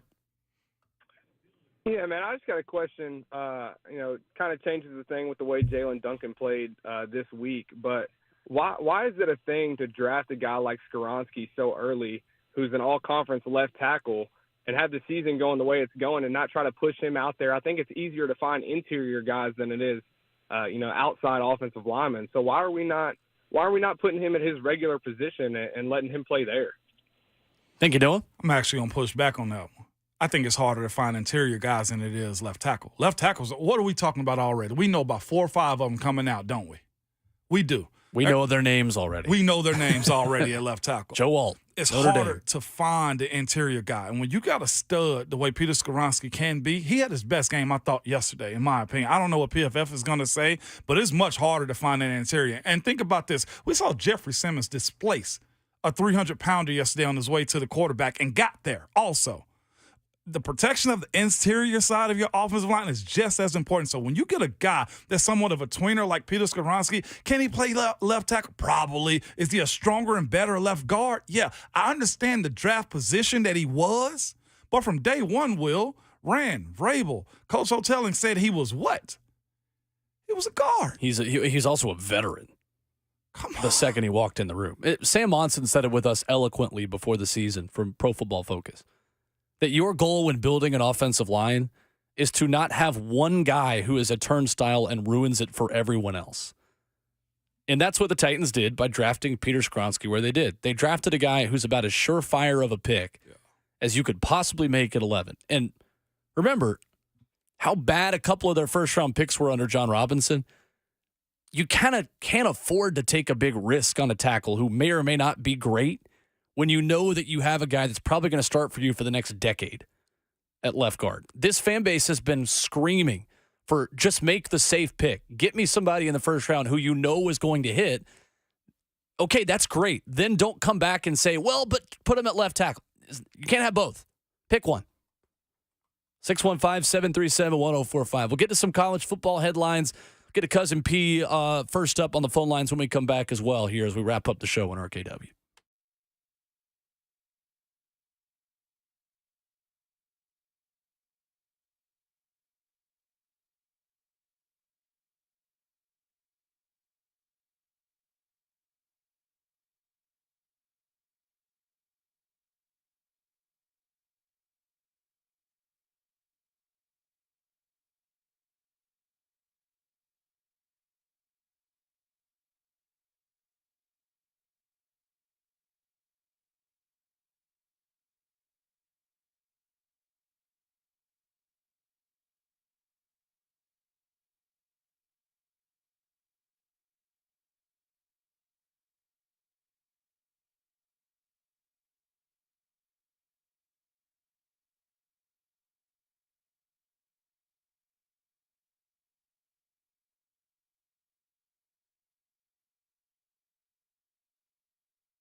Wrapping up the show on a Monday morning of RKW, brewed by 8th and Roast. Mike Elko is officially the head coach of Texas A&M. You've heard of Shiano Sunday. You had Stoops Saturday for Texas A&M fans over the weekend. We'll talk about this in more detail tomorrow. There are so many things we didn't even get to today that we had on our list. I think Mark Stoops would have been fine at A&M. I really do. I think Mark Stoops was a good hire for Texas A&M. I don't care that he's 20 games below 500 in his career as an SEC head coach. People do not understand Kentucky's place in SEC football history and how hard it is to win 10 games at Kentucky. And that guy was at Oklahoma with his brother, understands recruiting that area. He's a good head coach. That, to me, that is inmates running the asylum and boosters running Texas A&M's athletic department. I think Mark Stoops would have been great. I saw. You know why they pushed back? Because of Kentucky. Yeah, and I say that respectfully. Not even dissing Kentucky right here, but reputation is what got Mark Stoops trending on social media Saturday. Crazy. More on that tomorrow. Austin Price tomorrow. You're Not That Guy. Ron Slay, top 7, bottom 3. We will revisit our conversation this morning with Jeffery Simmons. If you missed that an hour ago as well, you can also find it in about 10 minutes as soon as the show is over. Every hour of the show posted via podcast. And we will post that as a standalone interview as well. Ramon Kayla will, where you find our podcast feed as well around Apple, Spotify, all the places you download pods. Let's go back to the phones. Cousin P gets the last phone call this morning. What's up, Cousin P? How are you? Hey guys. Good morning. I'm fine. So I know technically it's Victory Monday. And don't know how much this has been said this morning, and if it's been said, I guess I'll reiterate. I'm not happy with that game yesterday at all, and not because of draft position. Obviously, we all want to go to the playoffs if we can. We can make a run, let's go. But I don't understand the second half of the game yesterday. I know y'all have touched on this. I'm pretty sure you have. But I don't understand it. I don't understand the conservative play calling when we have a chance to blow out the worst team in the NFL, possibly give the rookie quarterback a little more confidence, and the team a little more confidence. I don't know if credit should be given to Carolina for making, those first half adjustments going into the second half, or if we just let off the gas. But whatever the reason may be, 17-10 against the worst team in the NFL is just absolutely admissible. Like, it's just not something I would expect a team to do. That we're trying to beat this team this bad. I mean, I don't get it, guys. I know I'm rambling, but I'm dumbfounded at the fact that we barely won that game. And then not only that, but gave them opportunities, late in the game to possibly tie the game and even go for 2 to win the game. So I don't know if y'all touched on it, guys. I'm just a little upset. So it's a Victory Monday because we won, but it's one of those things where I think we kind of lost the war, in my opinion, guys. But I'll hang up and listen, man. Love you guys. Thank you, Cousin P. Appreciate it. To me, Mike Vrabel has never been interested in style points. Now, should he be is a different question sometimes when I think you've got an opportunity to put pedal to the metal and air it out a little bit. As soon as the Titans got that lead, it was all about keeping it. Agree or disagree with it. That's just who Mike Vrabel is. He's not going to go for style points with a lead at home. And I personally don't think you wanted the ball in Will Levis's hand as much as Correct. we thought yesterday too. He had a few iffy plays yesterday throughout the game, like 2 or 3 almost interceptions. And I think that was that type of day for him. Put the ball on the ground, make the short throws, and get out of the stadium with a dub. I don't think it's unfair to say that was Will Levis's worst start. Yeah. I think that is fair to say. I think that's what it was. And Mike Vrabel told Tim Kelly to manage the game accordingly in the second half. I actually thought they could have aired it out a little bit more considering the protection that he had, because he did have a little bit more time to throw than what we've seen in the past. But I see both sides. To that point, I saw an exchange yesterday, and I'll just reference this. Titans PR, reach out to me if I'm wrong, but I saw D-Hop. It was like 3rd and 11. I think it was that last drive before they had to punt it. And I think D-Hop just had some questions like, man, what are we doing right here? And I saw Tim Kelly like, man, it was 3rd and blank 11. We just got to get the ball off right there. I think when they threw like a quick screen or just ran the ball, like that's what it was. Close out the game. You trusted the defense more than you trusted the offense yesterday. Yeah, it was 3rd and 10, Titans from their own 46 when they threw a pass short left to Tajay Spears for 1 yard. Yeah. So it's get out of the blank stadium with a win. Yep. Yeah, and the defense closed it out the way you needed. So I would have loved to see them go 4-minute mode and run it down their throat, but that didn't happen yesterday. The 3rd and 5 at the Carolina 47 with 10:13 left when Levis tried to find Kyle Phillips over the middle and had DeAndre Hopkins gone for a touchdown. That, I think, is maybe the root of some of the frustration from Hopkins as well. He's used to the ball being forced to him, and it was forced elsewhere a little bit at times yesterday. And I ain't even mad at that, though. I get it. Yeah, I get that. It wasn't a bad exchange. It was just like, hey, man, we're trying to close out the game. Coming up tomorrow morning, we'll talk with Austin Price. We'll get to your Not That Guy, Ron Slay, and more of your phone calls in reaction. The college football coaching carousel up and running, Tennessee Vandy. There is a ton to talk about. We got 4 more hours to do it with you tomorrow morning. Special thanks to Jeffery Simmons for joining us today. Check out the podcast as soon as the show is over here in seconds, right after you hear these words of wisdom from Ramon Foster. You must remember at all times, people, it's Victory Monday, but your Twitter fingers and your mic is always hot. Go Vols!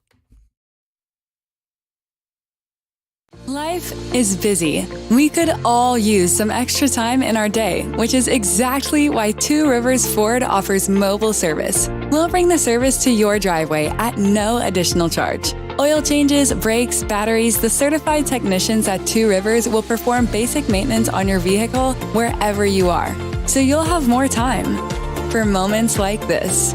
Schedule your mobile service appointment by scanning the QR code or calling Two Rivers Ford today.